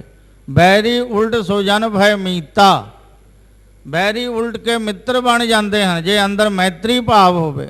ਸਾਡੇ ਅੰਦਰ ਬੈਰ ਭਾਵ ਹੈ, ਇਸ ਕਰਕੇ ਬੈਰੀ ਬਣਦੇ ਹਨ। ਜੇ ਮਿੱਤਰ ਭਾਵ ਹੋਵੇ ਸਾਰੇ ਮਿੱਤਰ ਬਣ ਜਾਣ। ਸੋ ਗੁਰਮੁਖ ਜਨ ਪ੍ਰੇਮਾ ਭਗਤੀ ਦੀ ਕਮਾਈ ਕਰਕੇ ਮਿੱਤਰ ਸਤਿ ਨੂੰ ਇੱਕ ਸਮਾਨ ਜਾਣਦੇ ਹਨ। ਜੋਗ ਜੁਗਤ ਨਿਸ਼ਾਨੀ, ਇਹ ਗੁਰਮੁਖ ਜਨ ਭਗਤੀ ਜੋਗ ਵਿੱਚ ਜੁਗਤ ਜੋੜੇ ਰਹਿੰਦੇ ਹਨ। ਇਹ ਗੁਰਮੁਖਾਂ ਦੀ ਅਸਲ ਨਿਸ਼ਾਨੀ ਹੈ। ਭਗਤੀ ਜੋਗ ਵਿੱਚ ਜੁੜੇ ਰਹਿੰਦੇ ਹਨ। ਇਹ ਕਸ਼ਟ ਜੋਗ ਹੈ, ਇਹ ਭਗਤੀ ਜੋਗ ਹੈ। ਗੋਰਖਨਾਥ ਨੇ ਹਠ ਜੋਗ ਦਾ ਬੜਾ ਪ੍ਰਚਾਰ ਕੀਤਾ ਔਰ ਹਰ ਯੋਗ ਦੇ 8 ਅੰਗ ਮੰਨੇ ਹਨ। ਯਮ, ਨੇਮ, ਪ੍ਰਾਣਾਯਾਮ, ਆਸਣ, ਧਿਆਨ, ਪ੍ਰਤਿਆਹਾਰ, ਸਮਾਧੀ, ਇਹ 8 ਅੰਗ ਹਨ। ਗੋਰਖਨਾਥ ਦਾ ਕਹਿਣਾ ਸੀ ਕਿ ਯੋਗ ਸਾਧਨਾ ਕਰਨ ਦੇ ਨਾਲ ਰਿੱਧੀਆਂ ਸਿੱਧੀਆਂ ਪ੍ਰਾਪਤ ਹੁੰਦੀਆਂ ਹਨ, ਪਰ ਗੁਰਬਾਣੀ ਕਹਿੰਦੀ ਹੈ ਕਿ ਰਿੱਧ ਸਿੱਧ ਸਭ ਮੋਹ ਹੈ, ਨਾਮ ਨਾ ਵਸੈ ਮਨ ਆਏ। ਇਹ ਸਭ ਰਿੱਧੀਆਂ ਸਿੱਧੀਆਂ ਮੋਹ ਰੂਪ ਹਨ। ਹਿਰਦੇ ਵਿੱਚ ਪਰਮਾਤਮਾ ਦਾ ਨਾਮ ਆ ਕੇ ਨਹੀਂ ਵਸਦਾ। ਗੁਰੂ ਸਾਹਿਬ ਜੀ ਨੇ, ਸਤਿਗੁਰੂ ਨਾਨਕ ਦੇਵ ਪਾਤਸ਼ਾਹ ਜੀ ਨੇ ਭਗਤੀ ਯੋਗ ਦਾ ਪ੍ਰਚਾਰ ਕੀਤਾ। ਕਿਹਾ ਕਲਯੁਗੀ ਜੀਵਾਂ ਦੀ ਉਮਰ ਥੋੜੀ ਹੈ, ਉਹ ਯਮ, ਨੇਮ, ਪ੍ਰਾਣਾਯਾਮ, ਆਸਣ, ਧਿਆਨ ਨਹੀਂ ਕਰ ਸਕਣਗੇ। 15 ਪ੍ਰਕਾਰ ਦਾ ਯਮ, 15 ਪ੍ਰਕਾਰ ਦਾ ਨਿਯਮ, ਫਿਰ ਆਸਣ, ਪ੍ਰਾਣਾਯਾਮ, ਪ੍ਰਤਿਆਹਾਰ, ਸਮਾਧੀ, ਇਹ ਸਾਰੇ ਸਾਧਨ ਕਰਦਿਆਂ ਕਰਦਿਆਂ ਸਾਰੀ ਉਮਰ ਲੰਘ ਜਾਂਦੀ ਹੈ। ਇਹ ਗੁਰਮਤਿ ਵਿੱਚ ਭਗਤੀ ਯੋਗ ਦਾ ਉਪਦੇਸ਼ ਦਿੱਤਾ ਗੁਰੂ ਸਾਹਿਬ ਜੀ ਨੇ। ਭਗਤ ਜੋਗ ਕੋ ਜੈਤਬਾਰ ਹਰ ਜਨ ਕੋ ਪਾਇਓ। ਰਾਜੇ ਜਨਕ ਨੇ ਪ੍ਰੇਮਾ ਭਗਤੀ ਕੀਤੀ, ਭਗਤੀ ਯੋਗ ਦੀ ਮਾਈ ਕੀਤੀ ਔਰ ਅਚਲ ਪਦਵੀ ਨੂੰ ਪ੍ਰਾਪਤ ਹੋਇਆ। ਸਾਰੇ ਭਗਤਾਂ ਚੋਂ ਵੱਡਾ ਭਗਤ ਕਹਾਇਆ। ਭਾਈ ਸਾਹਿਬ ਭਾਈ ਗੁਰਦਾਸ ਜੀ ਫਰਮਾਉਂਦੇ ਹਨ, ਭਗਤ ਵੱਡਾ ਰਾਜਾ ਜਨਕ ਹੈ, ਗੁਰਮੁਖ ਮਾਇਆ ਵਿੱਚ ਉਦਾਸੀ, ਦੇਵ ਲੋਕ ਨੂੰ ਚੱਲਿਆ ਗਣ ਗੰਧਰਵ ਸਭਾ ਸੁਖ ਬਾਸੀ। ਸੋ ਰਾਜਾ ਜਨਕ ਭਗਤੀ ਯੋਗ ਦੀ ਕਮਾਈ ਕਰਕੇ ਪਰਮ ਪਦਵੀ ਨੂੰ ਪ੍ਰਾਪਤ ਹੋਇਆ। ਇੱਕ ਵਾਰੀ ਪਾਲਕੀ 'ਚ ਸਵਾਰ ਹੋ ਕਰਕੇ ਔਰ ਸੈਰ ਕਰਦਾ ਹੋਇਆ ਨਰਕਾਂ ਵਿੱਚ ਪਹੁੰਚ ਗਿਆ। ਨਰਕ ਦੇ ਰਸਤਿਓਂ ਲੰਘ ਰਿਹਾ ਸੀ ਤੇ ਸਾਰਥੀ ਨੂੰ ਕਿਹਾ ਕਿ ਇਹ ਆਵਾਜ਼ ਕਿੱਥੋਂ ਆ ਰਹੀ ਹੈ। ਪ੍ਰਲਾਪ ਕਰਨ ਦੀ ਉੱਚੀ ਉੱਚੀ ਆਵਾਜ਼ ਆ ਰਹੀ ਹੈ। ਕਿਆ ਇਹ ਨਰਕਾਂ 'ਚੋਂ ਆਵਾਜ਼ ਆ ਰਹੀ ਹੈ? ਕਹਿੰਦਾ ਮੇਰੀ ਪਾਲਕੀ ਉੱਧਰ ਲੈ ਚਲੋ, ਨਰਕਾਂ ਵੱਲ ਲੈ ਚਲੋ। ਨਰਕ ਵਿੱਚ ਆ ਗਿਆ। ਰਾਜੇ ਜਨਕ ਨੇ ਧਰਮਰਾਜ ਨੂੰ ਕਿਹਾ ਕਿ ਸਭਨਾ ਦੀ ਕਰ ਬੰਦ ਖਲਾਸੀ, ਇਹ ਸਾਰੇ ਪਾਪੀਆਂ ਨੂੰ ਛੱਡ ਦੇ। ਕਹਿੰਦੇ ਹਾਂ ਬੰਦਾ ਠਾਕੁਰ ਅਬਨਾਸੀ, ਮੈਂ ਠਾਕੁਰ ਮਾਲਕ ਦਾ ਹੁਕਮ ਹੀ ਬੰਦਾ ਹਾਂ, ਮੈਂ ਛੱਡ ਨਹੀਂ ਸਕਦਾ। ਇਹਨਾਂ ਨੇ ਬੜੇ ਪਾਪ ਕੀਤੇ ਹਨ, ਪਾਪ ਕਰਮਾਂ ਦਾ ਫਲ ਭੋਗ ਰਹੇ ਹਨ, ਮੈਂ ਨਹੀਂ ਛੱਡ ਸਕਦਾ। ਕਹਿੰਦੇ ਫਿਰ ਕਿਵੇਂ ਛੁੱਟਣਗੇ? ਕਿ ਜੇ ਕੋਈ ਨਾਮ ਦਾ ਫਲ ਦੇਵੇ ਤਾਂ ਇਹ ਛੁੱਟ ਸਕਦੇ ਹਨ। ਤੇ ਭਗਤ ਰਾਜੇ ਜਨਕ ਨੇ ਨਾਮ ਦਾ ਫਲ ਦਿੱਤਾ। ਨਾਮ ਦਾ ਫਲ ਦੇ ਕਰਕੇ ਸਾਰੇ ਪਾਪੀ ਛਡਾ ਲਏ, ਨਰਕ ਖਾਲੀ ਕਰਾ ਦਿੱਤਾ। ਇਹ ਕਵੀ ਨੇ ਬਹੁਤ ਸੋਹਣਾ ਕਿਹਾ ਹੈ, ਧਨ ਧਨ ਰਾਜਾ ਜਨਕ ਹੈ ਜਿਨ ਸਿਮਰਨ ਕੀਓ ਵਿਵੇਕ, ਇੱਕ ਘੜੀ ਕੇ ਸਿਮਰਨੇ ਪਾਪੀ ਤਰੇ ਅਨੇਕ। ਇੱਕ ਘੜੀ ਸਿਮਰਨ ਦਾ ਫਲ ਦੇ ਕੇ ਅਨੇਕਾਂ ਪਾਪੀਆਂ ਨੂੰ ਤਾਰ ਦਿੱਤਾ। ਸੋ ਗੁਰੂ ਸਾਹਿਬ ਜੀ ਫਰਮਾਉਂਦੇ ਹਨ ਕਿ ਜੋਗ ਜੁਗਤ ਨਿਸ਼ਾਨੀ, ਗੁਰਮੁਖ ਜਨ ਭਗਤੀ ਜੋਗ ਵਿੱਚ ਜੁੜੇ ਰਹਿੰਦੇ ਹਨ। ਇਹ ਗੁਰਮੁਖਾਂ ਦੀ ਅਸਲ ਨਿਸ਼ਾਨੀ ਹੈ। ਪੂਰਨ ਪੂਰ ਰਹਿਓ ਸਰਬ ਥਾਈ, ਉਹ ਪਰਮਾਤਮਾ ਸਰਬ ਥਾਈ, ਸਾਰੀਆਂ ਥਾਵਾਂ ਤੇ ਪਰਿਪੂਰਨ ਹੋ ਰਿਹਾ। ਜਲਾਂ ਵਿੱਚ, ਥਲਾਂ ਵਿੱਚ, ਮਹੀ ਪ੍ਰਿਥਵੀ ਵਿੱਚ, ਅਲ ਆਕਾਸ਼ ਵਿੱਚ। ਜਲ ਥਲ ਮਹੀਲ ਪੂਰਿਆ, ਸੁਆਮੀ ਸਿਰਜਣਹਾਰ, ਅਨਕ ਭਾਂਤ ਹੋਏ ਪਸਰਿਆ, ਨਾਨਕ ਏਕੰਕਾਰ। ਜਿੱਥੇ ਵੀ ਦੇਖਦੇ ਆ ਉਧਰ ਪਰਮਾਤਮਾ ਹੀ ਨਿਗਾਹ ਹੁੰਦਾ ਹੈ। ਜਹ ਜਹ ਪੇਖੋਂ ਤੈ ਹਜੂਰ, ਦੂਰ ਤਉ ਨ ਜਾਈ, ਰਵ ਰਹਾ ਸਰਬਤਰ ਮੈਂ ਮਨ ਸਦਾ ਧਿਆਈ। ਈਤ ਉਦ ਨਹੀਂ ਵਿਛੜੈ ਸੋ ਸੰਗੀ ਗਨੀਐ, ਬਿਨਸ ਜਾਏ ਜੋ ਨਿਮਕ ਮਹਿ ਸੋ ਅਲਪ ਸੁਖ ਭਨੀਐ। ਸੋ ਸਾਰੀਆਂ ਥਾਵਾਂ ਤੇ ਜੋ ਪਰਮਾਤਮਾ ਪਰਿਪੂਰਨ ਹੋ ਰਿਹਾ ਹੈ। ਆਨ ਨਾ ਕਤੂੰ ਜਾਤਾ, ਗੁਰਮੁਖ ਜਨ ਨਿਸ਼ਠਾਵਾਨ, ਨਿਸ਼ਚੇਵਾਨ ਜਿਹੜੇ ਗੁਰਮੁਖ ਹਨ, ਇੱਕ ਅਕਾਲ ਪੁਰਖ ਵਾਹਿਗੁਰੂ ਨੂੰ ਛੱਡ ਕੇ ਹੋਰ ਕਿਸੇ ਨੂੰ ਨਾ ਜਾਤਾ, ਨਹੀਂ ਜਾਣਿਆ, ਹੋਰ ਕਿਸੇ ਨੂੰ ਨਹੀਂ ਜਾਣਦੇ। ਹੋਰ ਕਿਸੇ ਦੇਵੀ ਦੇਵਤੇ ਨੂੰ ਆਪਣੀ ਨਿਗਾਹ ਹੇਠ ਨਹੀਂ ਲਿਆਉਂਦੇ। ਇੱਕ ਅਕਾਲ ਪੁਰਖ ਵਾਹਿਗੁਰੂ ਦੀ ਉਪਾਸਨਾ ਕਰਦੇ ਹਨ, ਹੋਰ ਕਿਸੇ ਦੇਵੀ ਦੇਵਤੇ ਭੂਤਾਂ ਪ੍ਰੇਤਾਂ ਦੀ ਉਪਾਸਨਾ ਨਹੀਂ ਕਰਦੇ। ਜੋ ਪਰਮਾਤਮਾ ਸਰਵ ਵਿਆਪਕ ਹੈ, ਸਭ ਥਾਵਾਂ 'ਤੇ ਪਰਿਪੂਰਨ ਹੈ, ਉਸ ਨੂੰ ਛੱਡ ਕੇ ਆਨ ਨ ਕਤਹੂ ਜਾਤਾ, ਹੋਰ ਕਿਸੇ ਨੂੰ ਗੁਰਮੁਖਾਂ ਨੇ ਨਹੀਂ ਜਾਣਿਆ। ਘਟ ਘਟ ਅੰਤਰ ਸਰਬ ਨਿਰੰਤਰ, ਉਹ ਪਰਮਾਤਮਾ ਘੜ ਘੜ ਅੰਤਰ, ਸਾਰਿਆਂ ਘਟਾਂ ਘਟਾਂ ਦੇ ਅੰਦਰ, ਸਾਰਿਆਂ ਸਰੀਰਾਂ ਦੇ ਅੰਦਰ ਨਿਰੰਤਰ ਇੱਕ ਰਸ ਰਵ ਰਿਹਾ ਹੈ। ਰੰਗ ਰਵਿਓ ਰੰਗ ਰਾਤਾ, ਜੋ ਰੰਗ ਰਾਤਾ ਪਰਮਾਤਮਾ ਘਟਾਂ ਘਟਾਂ ਵਿੱਚ ਵਿਆਪਕ ਹੈ ਔਰ ਰਵ ਰਿਹਾ ਹੈ ਨਿਰੰਤਰ ਇੱਕ ਰਸ। ਗੁਰਮੁਖ ਜਨ ਉਸ ਵਾਹਿਗੁਰੂ ਦੇ ਪ੍ਰੇਮ ਰੰਗ ਵਿੱਚ ਰਾਤਾ ਤਦਾਕਾਰ ਹੋ ਰਹੇ ਹਨ, ਪ੍ਰੇਮ ਰੰਗ ਵਿੱਚ ਆਪਣੇ ਮਨ ਨੂੰ ਰੰਗਿਆ ਹੋਇਆ ਹੈ। ਭਾਏ ਕਿਰਪਾਲ ਦਿਆਲ ਗੋਪਾਲਾ, ਜਿਸ ਵੇਲੇ ਦਇਆਲੂ ਗੋਪਾਲ ਕਿਰਪਾਲੂ ਹੋਏ, ਤਾਂ ਨਿਰਭੈ ਕੈ ਘਰ ਆਇਆ। ਜਿਸ ਵੇਲੇ ਦਇਆਲੂ ਗੋਪਾਲ ਕਿਰਪਾਲੂ ਹੋਏ ਤਾਂ ਨਿਰਭੈ ਕੈ ਘਰ ਆਇਆ। ਨਿਰਭੈ ਦੇ ਘਰ ਵਿੱਚ, ਨਿਰਭੈ ਪਦ ਵਿੱਚ, ਅਭੈ ਪਦ ਰੂਪੀ ਘਰ ਵਿੱਚ ਆਇਆ, ਸਵੈ ਸਰੂਪੀ ਰੂਪ ਘਰ ਵਿੱਚ ਆਇਆ, ਅਚਲ ਘਰ ਵਿੱਚ ਆਇਆ। ਘਰ ਵਿੱਚ ਕਿਵੇਂ ਆਇਆ? ਘਰ ਆਇਆ ਪੂਰਾ ਗੁਰ ਆਣਿਆ, ਪੂਰੇ ਗੁਰਾਂ ਨੇ ਲਿਆਂਦਾ ਤਾਂ ਹੀ ਆਇਆ, ਆਪਣੇ ਆਪ ਨਹੀਂ ਸੀ ਆ ਸਕਦਾ। ਪੂਰੇ ਗੁਰਾਂ ਨੇ ਮਨ ਬੁੱਧੀ ਰੂਪ ਬਾਹਾਂ ਤੋਂ ਫੜ ਕੇ ਅਚਲ ਘਰ ਵਿੱਚ ਲਿਆਂਦਾ। ਘਰ ਆਇਆ ਪੂਰੇ ਗੁਰ ਆਣਿਆ, ਪੂਰੇ ਗੁਰਾਂ ਨੇ ਆਣਿਆ ਲਿਆਂਦਾ ਤਾਂ ਹੀ ਮੈਂ ਆਇਆ। ਤਾਂ ਨਿਰਭੈ ਕੈ ਘਰ ਆਇਆ, ਤਾਂ ਨਿਰਭੈ ਰੂਪੀ ਘਰ ਵਿੱਚ, ਸਰੂਪ ਰੂਪੀ ਘਰ ਵਿੱਚ ਆਇਆ। ਕਲ ਕਲੇਸ਼ ਮਿਟੇ ਖਿਨ ਭੀਤਰ, ਕਲ ਕਲਪਨਾ ਤੇ ਕਲੇਸ਼, ਜਾਂ ਕਲਯੁਗ ਦੇ ਜਿਹੜੇ 5 ਕਲੇਸ਼ ਹਨ, ਰਾਗ ਦਵੈਸ ਅਵਿਦਿਆ ਅਸਿਮਤਾ ਅਭਿਨਿਵੇਸ਼, ਇਹ 5 ਤਰ੍ਹਾਂ ਦੇ ਕਲੇਸ਼ ਹਨ। ਕਲਯੁਗ ਦੇ 5 ਕਲੇਸ਼ ਇਹ ਖਿਨ ਵਿੱਚ ਮਿਟ ਗਏ।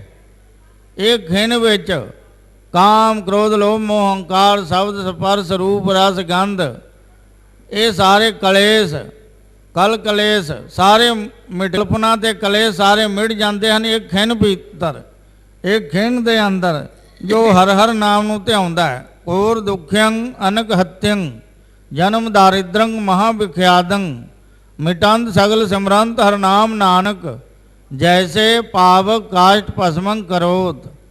ਜੈਸੇ ਪ੍ਰਤੱਖ ਅਗਨੀ, ਪ੍ਰਤੱਖ ਲੱਕੜ ਨੂੰ ਸਾੜ ਦਿੰਦੀ ਹੈ, ਇਸੇ ਤਰ੍ਹਾਂ ਨਾਮ ਅਗਨੀ ਸਮੂਹ ਪਾਪਾਂ ਨੂੰ ਸਾੜ ਦਿੰਦੀ ਹੈ। ਅਗਨੀ ਦਾ ਕੰਮ ਹੈ ਸਾੜਨਾ। ਅਗਨੀ ਦੇ ਕਈ ਨਾਮ ਹਨ। ਗੁਰੂ ਸਾਹਿਬਾਨਾਂ ਨੇ ਨਾਮ ਅਗਨੀ ਕਿਹਾ, ਜੋਗੀਆਂ ਨੇ ਜੋਗ ਅਗਨੀ ਕਿਹਾ, ਭਗਤ ਕਬੀਰ ਜੀ ਨੇ ਬ੍ਰਹਮ ਅਗਨੀ ਕਿਹਾ। ਬ੍ਰਹਮ ਅਗਨ ਸਹਿਜੇ ਪਰ ਜਾਲੀ ਏਕੈ ਚੋਟ ਸਿਜਾਇਆ। ਬ੍ਰਹਮ ਅਗਨ, ਜੋਗ ਅਗਨ, ਨਾਮ ਅਗਨ, ਨਾਮ ਅਗਨ ਵਿੱਚ ਸਮੂਹ ਪਾਪ ਸੜ ਜਾਂਦੇ ਹਨ। ਇੱਕ ਖਿਨ ਵਿੱਚ ਕਲ ਕਲੇਸ਼ ਮਿਟੇ ਖਿਨ ਭੀਤਰ, ਇੱਕ ਖਿਨ ਦੇ ਅੰਦਰ ਕਲਯੁਗ ਦੇ ਸਾਰੇ ਕਲੇਸ਼ ਮਿਟ ਜਾਂਦੇ ਹਨ।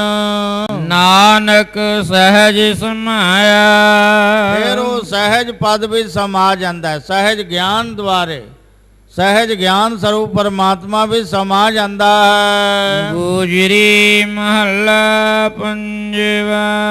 ਗੁਜਰੀ ਰਾਗ ਵਿੱਚ ਪੰਚਮ ਪਾਤਸ਼ਾਹ ਸਾਹਿਬ ਸ੍ਰੀ ਗੁਰੂ ਅਰਜਨ ਦੇਵ ਜੀ ਮਹਾਰਾਜ ਅਗਲਾ ਸ਼ਬਦ ਉਚਾਰਨ ਕਰ ਰਹੇ ਹਨ। ਜਿਸ ਮਾਨੁਖ ਪੈ ਕਰੋ ਬੇਨਤੀ। ਗੁਰੂ ਸਾਹਿਬ ਜੀ ਉਚਾਰਨ ਕਰਦੇ ਹਨ, ਜਿਸ ਮਾਨੁਖ ਪੈ, ਜਿਸ ਮਨੁੱਖ ਦੇ ਕੋਲ ਜਾ ਕੇ ਆਪਣੀ ਬੇਨਤੀ ਕਰਦਾ ਹਾਂ, ਸੋ ਆਪਣਾ ਦੁੱਖ ਭਰਿਆ। ਉਹ ਤਾਂ ਆਪਣੇ ਹੀ ਦੁੱਖਾਂ ਦਾ ਭਰਿਆ ਹੋਇਆ ਹੈ। ਜਿਹਦੇ ਪਾਸ ਮੈਂ ਜਾ ਕੇ ਆਪਣੀ ਬੇਨਤੀ ਕਰਦਾ, ਆਪਣਾ ਦੁੱਖ ਸੁਣਾਉਂਦਾ, ਉਹ ਤਾਂ ਅੱਗੇ ਹੀ ਦੁੱਖਾਂ ਦਾ ਭਰਿਆ ਹੋਇਆ। ਦੁਖੀ ਆਦਮੀ ਨੂੰ ਆਪਣਾ ਦੁੱਖ ਸੁਣਾਓਗੇ, ਉਹ ਤੁਹਾਡੇ ਦੁੱਖ ਨੂੰ ਨਹੀਂ ਸੁਣੇਗਾ, ਉਹ ਆਪਣਾ ਦੁੱਖ ਸੁਣਾਏਗਾ। ਉਹ ਅੱਗੇ ਦੁੱਖਾਂ ਦਾ ਭਰਿਆ ਹੋਇਆ। ਉਸ ਦੇ ਸਰੀਰ ਅੰਦਰ ਦੁੱਖਾਂ ਦੀ ਗੰਠੜੀ ਬੰਨੀ ਹੋਈ ਹੈ। ਜਦੋਂ ਗੰਠੜੀ ਖੋਲੀ ਜਾਂਦੀ ਹੈ ਤੇ ਦੁੱਖ ਹੀ ਦੁੱਖ ਨਿਕਲਦੇ ਹਨ। ਦੁੱਖ ਕੀਆਂ ਪੰਡਾਂ ਖੁੱਲੀਆਂ, ਸੁਖ ਨਾ ਨਿਕਲਿਓ ਕੋਏ। ਜਦੋਂ ਦੁੱਖ ਦੀ ਗੰਠੜੀ ਖੋਲੀ ਗਈ ਤਾਂ ਦੁੱਖ ਹੀ ਦੁੱਖ ਨਿਕਲੇ, ਸੁੱਖ ਨਹੀਂ ਨਿਕਲਿਆ, ਇੱਕ ਵੀ ਸੁੱਖ ਨਹੀਂ ਨਿਕਲਿਆ। ਕਿਉਂਕਿ ਗੰਠੜੀ ਦੁੱਖਾਂ ਦੀ ਭਰੀ ਹੋਈ ਸੀ, ਬੰਨੀ ਹੋਈ ਸੀ, ਸੁੱਖ ਇੱਕ ਵੀ ਨਹੀਂ ਨਿਕਲਿਆ। ਸੋ ਜਿਸ ਮਾਨੁਖ ਪੈ ਕਰੋ ਬੇਨਤੀ, ਜਿਸ ਮਨੁੱਖ ਦੇ ਪਾਸ ਜਾ ਕੇ ਮੈਂ ਆਪਣੀ ਬੇਨਤੀ ਕਰਦਾ, ਆਪਣਾ ਦੁੱਖ ਸੁਣਾਉਂਦਾ, ਉਹ ਆਪਣੇ ਹੀ ਦੁੱਖਾਂ ਦਾ ਭਰਿਆ ਹੋਇਆ ਹੈ। ਪਾਰ ਬ੍ਰਹਮ ਜਿਨ ਹਿਰਦੇ ਅਰਾਧਿਆ, ਜਿਨ੍ਹਾਂ ਨੇ ਪਰਾ ਰੂਪ ਬ੍ਰਹਮ ਨੂੰ ਇੱਕ ਮਨ ਇੱਕ ਚਿੱਤ ਹੋ ਕਰਕੇ ਆਰਾਧਿਆ ਹੈ, ਤਿਨ ਭਉ ਸਾਗਰ ਤਰਿਆ। ਉਹਨਾਂ ਗੁਰਮੁਖਾਂ ਨੇ ਹੀ ਪਹਿਦਾਇਕ ਸੰਸਾਰ ਸਮੁੰਦਰ ਤੋਂ ਤਰਨਾ ਕੀਤਾ, ਉਹੀ ਤਰਦੇ ਹਨ ਜਿਨ੍ਹਾਂ ਨੇ ਪਾਰ ਬ੍ਰਹਮ ਪਰਮੇਸ਼ਰ ਨੂੰ ਆਰਾਧਿਆ ਹੈ। ਦੁਖ ਤਿਸੈ ਪਹਿ ਆਖੀਐ, ਸੁਖ ਜਿਸੈ ਹੀ ਪਾਸ। ਜਿਹਦੇ ਪਾਸ ਸੁਖ ਦੇ ਭੰਡਾਰੇ ਹੋਣ, ਖਜ਼ਾਨੇ ਹੋਣ, ਉਸ ਨੂੰ ਆਪਣਾ ਦੁੱਖ ਸੁਣਾਓ। ਜੋ ਦੁੱਖਾਂ ਦਾ ਖਜ਼ਾਨਾ, ਉਸ ਨੂੰ ਦੁੱਖ ਸੁਣਾਉਣ ਦਾ ਕੋਈ ਲਾਭ ਨਹੀਂ, ਉਹ ਤੁਹਾਡਾ ਦੁੱਖ ਦੂਰ ਨਹੀਂ ਕਰੇਗਾ, ਉਹ ਤਾਂ ਆਪ ਦੁਖੀ ਹੈ। ਕੋਈ ਮਰੀਜ਼ ਦੂਜੇ ਮਰੀਜ਼ ਕੋਲ ਚਲਾ ਜਾਵੇ ਤੇ ਕਹੇ ਕਿ ਮੇਰਾ ਰੋਗ ਦੂਰ ਕਰ ਦਿਓ, ਉਹ ਤਾਂ ਆਪ ਰੋਗ ਦਾ ਗ੍ਰਸਿਆ ਹੋਇਆ, ਉਹ ਤਾਂ ਆਪ ਮਰੀਜ਼ ਹੈ। ਹੁਣ ਮਰੀਜ਼ ਦਾ ਕੀ ਇਲਾਜ ਕਰੇਗਾ? ਮਰੀਜ਼ ਦਾ ਇਲਾਜ ਤਾਂ ਵੈਦ ਕਰਦੇ ਹਨ, ਡਾਕਟਰ ਕਰਦੇ ਹਨ। ਜੇ ਵੈਦ ਦੇ ਪਾਸ ਜਾਏਗਾ ਤੇ ਵੈਦ ਉਹਦਾ ਇਲਾਜ ਕਰਨਗੇ। ਜੇ ਮਰੀਜ਼ ਦੂਜੇ ਮਰੀਜ਼ ਕੋਲ ਚਲਾ ਗਿਆ, ਜਿਵੇਂ ਗੱਲ ਚੇਤੇ ਆਈ ਹੈ, ਇੱਕ ਦਮੇ ਦਾ ਮਰੀਜ਼ ਕਈ ਸਾਲਾਂ ਤੋਂ ਦੁੱਖ ਭੋਗ ਰਿਹਾ ਸੀ, ਬੜੇ ਇਲਾਜ ਕਰਵਾਏ, ਰਾਜੀ ਨਾ ਹੋਇਆ। ਕਿਸੇ ਨੇ ਦੱਸ ਪਾਈ ਕਿ ਉਹ ਫਲਾਨਾ ਵੈਦ ਬੜਾ ਸਿਆਣਾ, ਬੜਾ ਤਜਰਬੇਕਾਰ ਹੈ, ਉਹ ਦਮੇ ਦੀ ਬਿਮਾਰੀ ਨੂੰ ਜੜ ਤੋਂ ਖਤਮ ਕਰ ਦਿੰਦਾ, ਉਹਦੇ ਪਾਸ ਚਲਿਆ ਜਾ।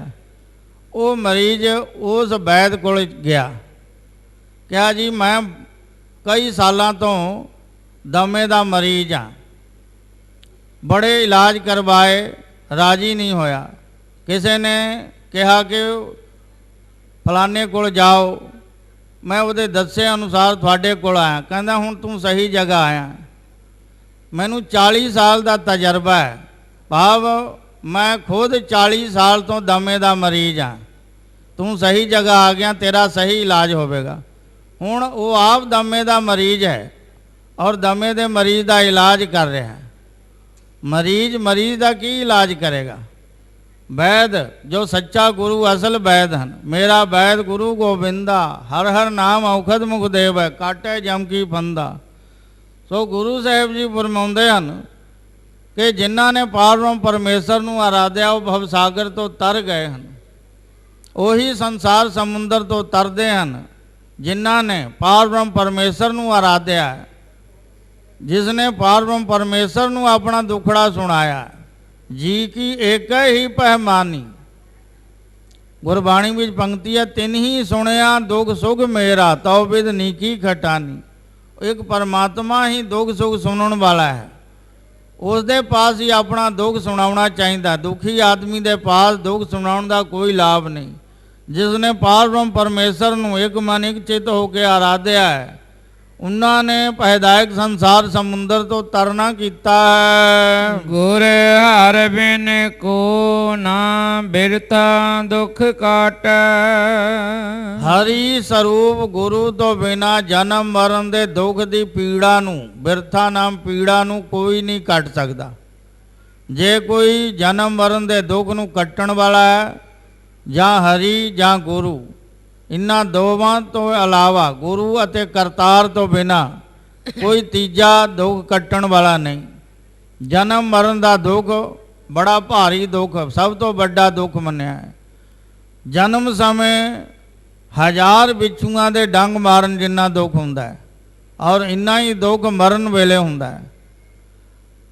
ਹਿੰਦੂ ਮਤ ਦੇ ਸ਼ਾਸਤਰਾਂ ਵਿੱਚ ਤਾਂ ਇੱਥੋਂ ਤੱਕ ਲਿਖਿਆ ਕਿ ਜਨਮ ਸਮੇਂ 60,000 ਬਿੱਛੂਆਂ ਦੇ ਡੰਗ ਮਾਰਨ ਜਿੰਨਾ ਦੁੱਖ ਹੁੰਦਾ ਹੈ, ਔਰ ਮਰਨ ਸਮੇਂ ਵੀ ਇੰਨਾ ਹੀ ਦੁੱਖ ਹੁੰਦਾ ਹੈ। ਜਨਮ ਦਾ ਦੁੱਖ, ਜਨਮ ਸਮੇਂ ਦਾ ਜੋ ਦੁੱਖ ਹੈ ਤੇ ਮਰਨ ਸਮੇਂ ਦਾ ਜੋ ਦੁੱਖ ਹੈ, ਇਹ ਦੋਵੇਂ ਦੁੱਖ ਸਤਿਗੁਰੂ ਜੀ ਕੱਟ ਦਿੰਦੇ ਹਨ।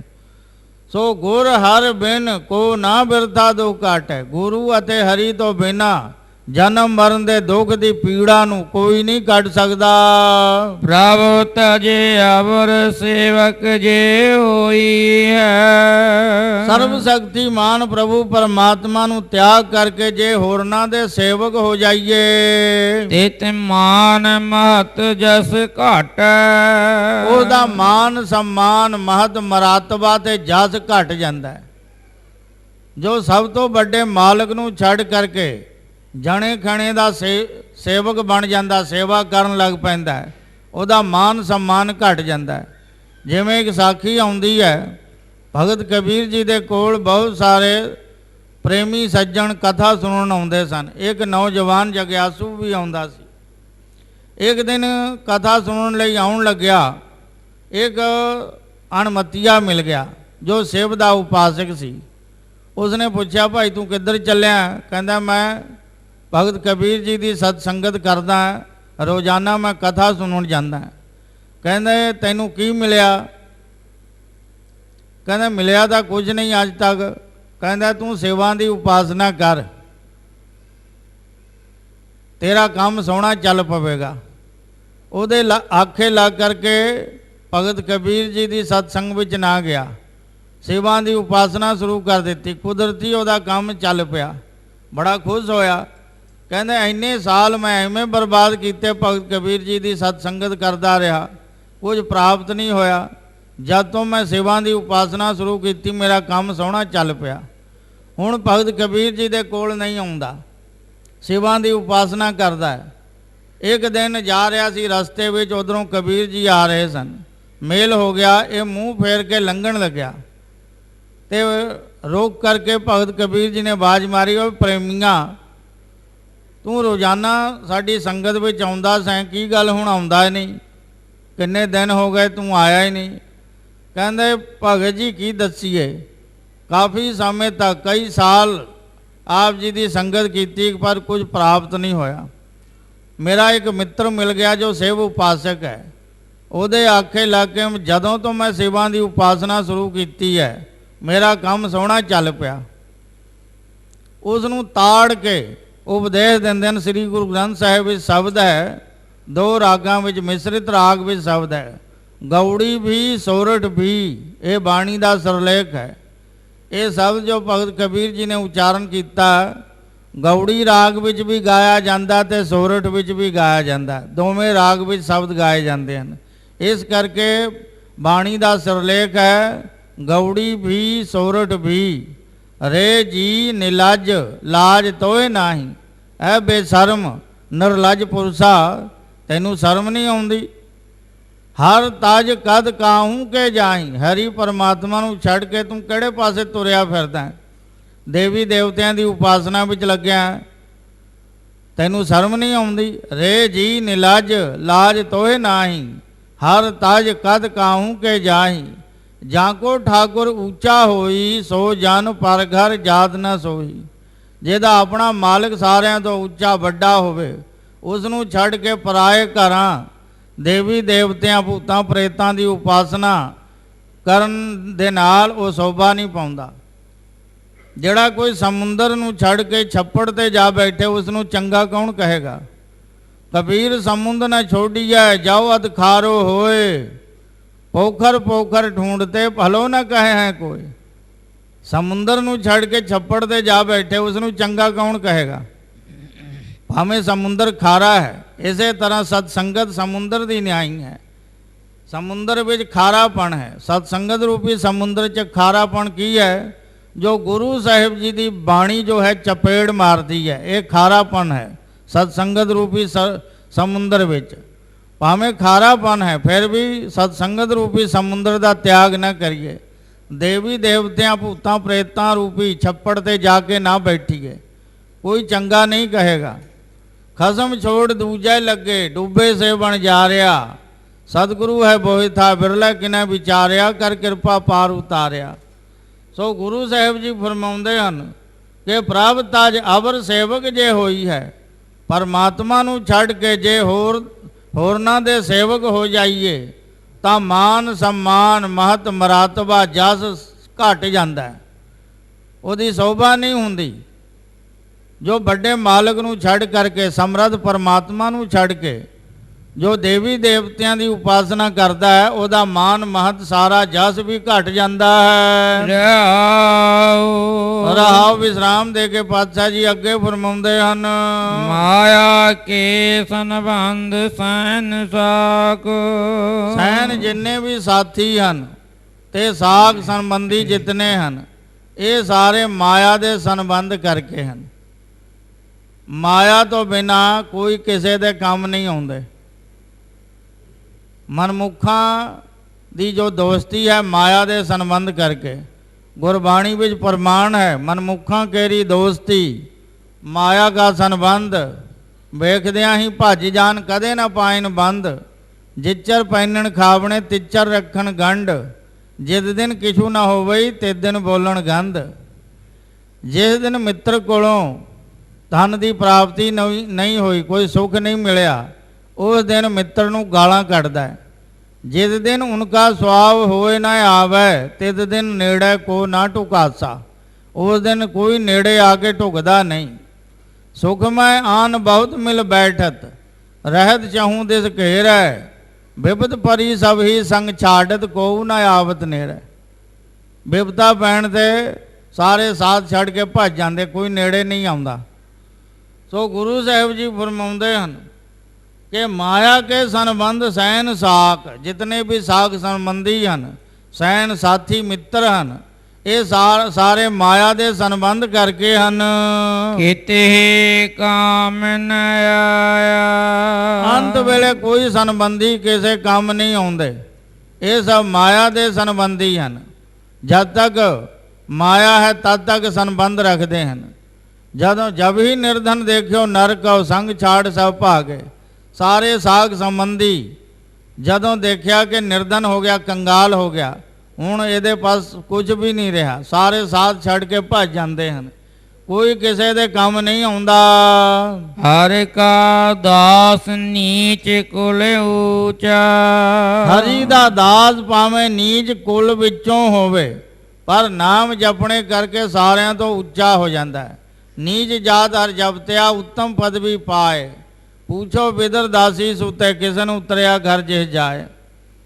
ਸੋ ਹਰ ਕਾ ਦਾਸ ਹਰੀ ਦਾ ਦਾਸ ਭਾਵੇਂ ਨੀਚ ਕੁਲ ਵਿੱਚੋਂ ਹੋਵੇ ਪਰ ਉਹ ਨਾਮ ਜਪਣੇ ਕਰਕੇ ਸਭ ਤੋਂ ਉੱਚਾ ਤੇ ਉੱਤਮ ਹੋ ਜਾਂਦਾ ਹੈ। ਤਿਸ ਸੰਗ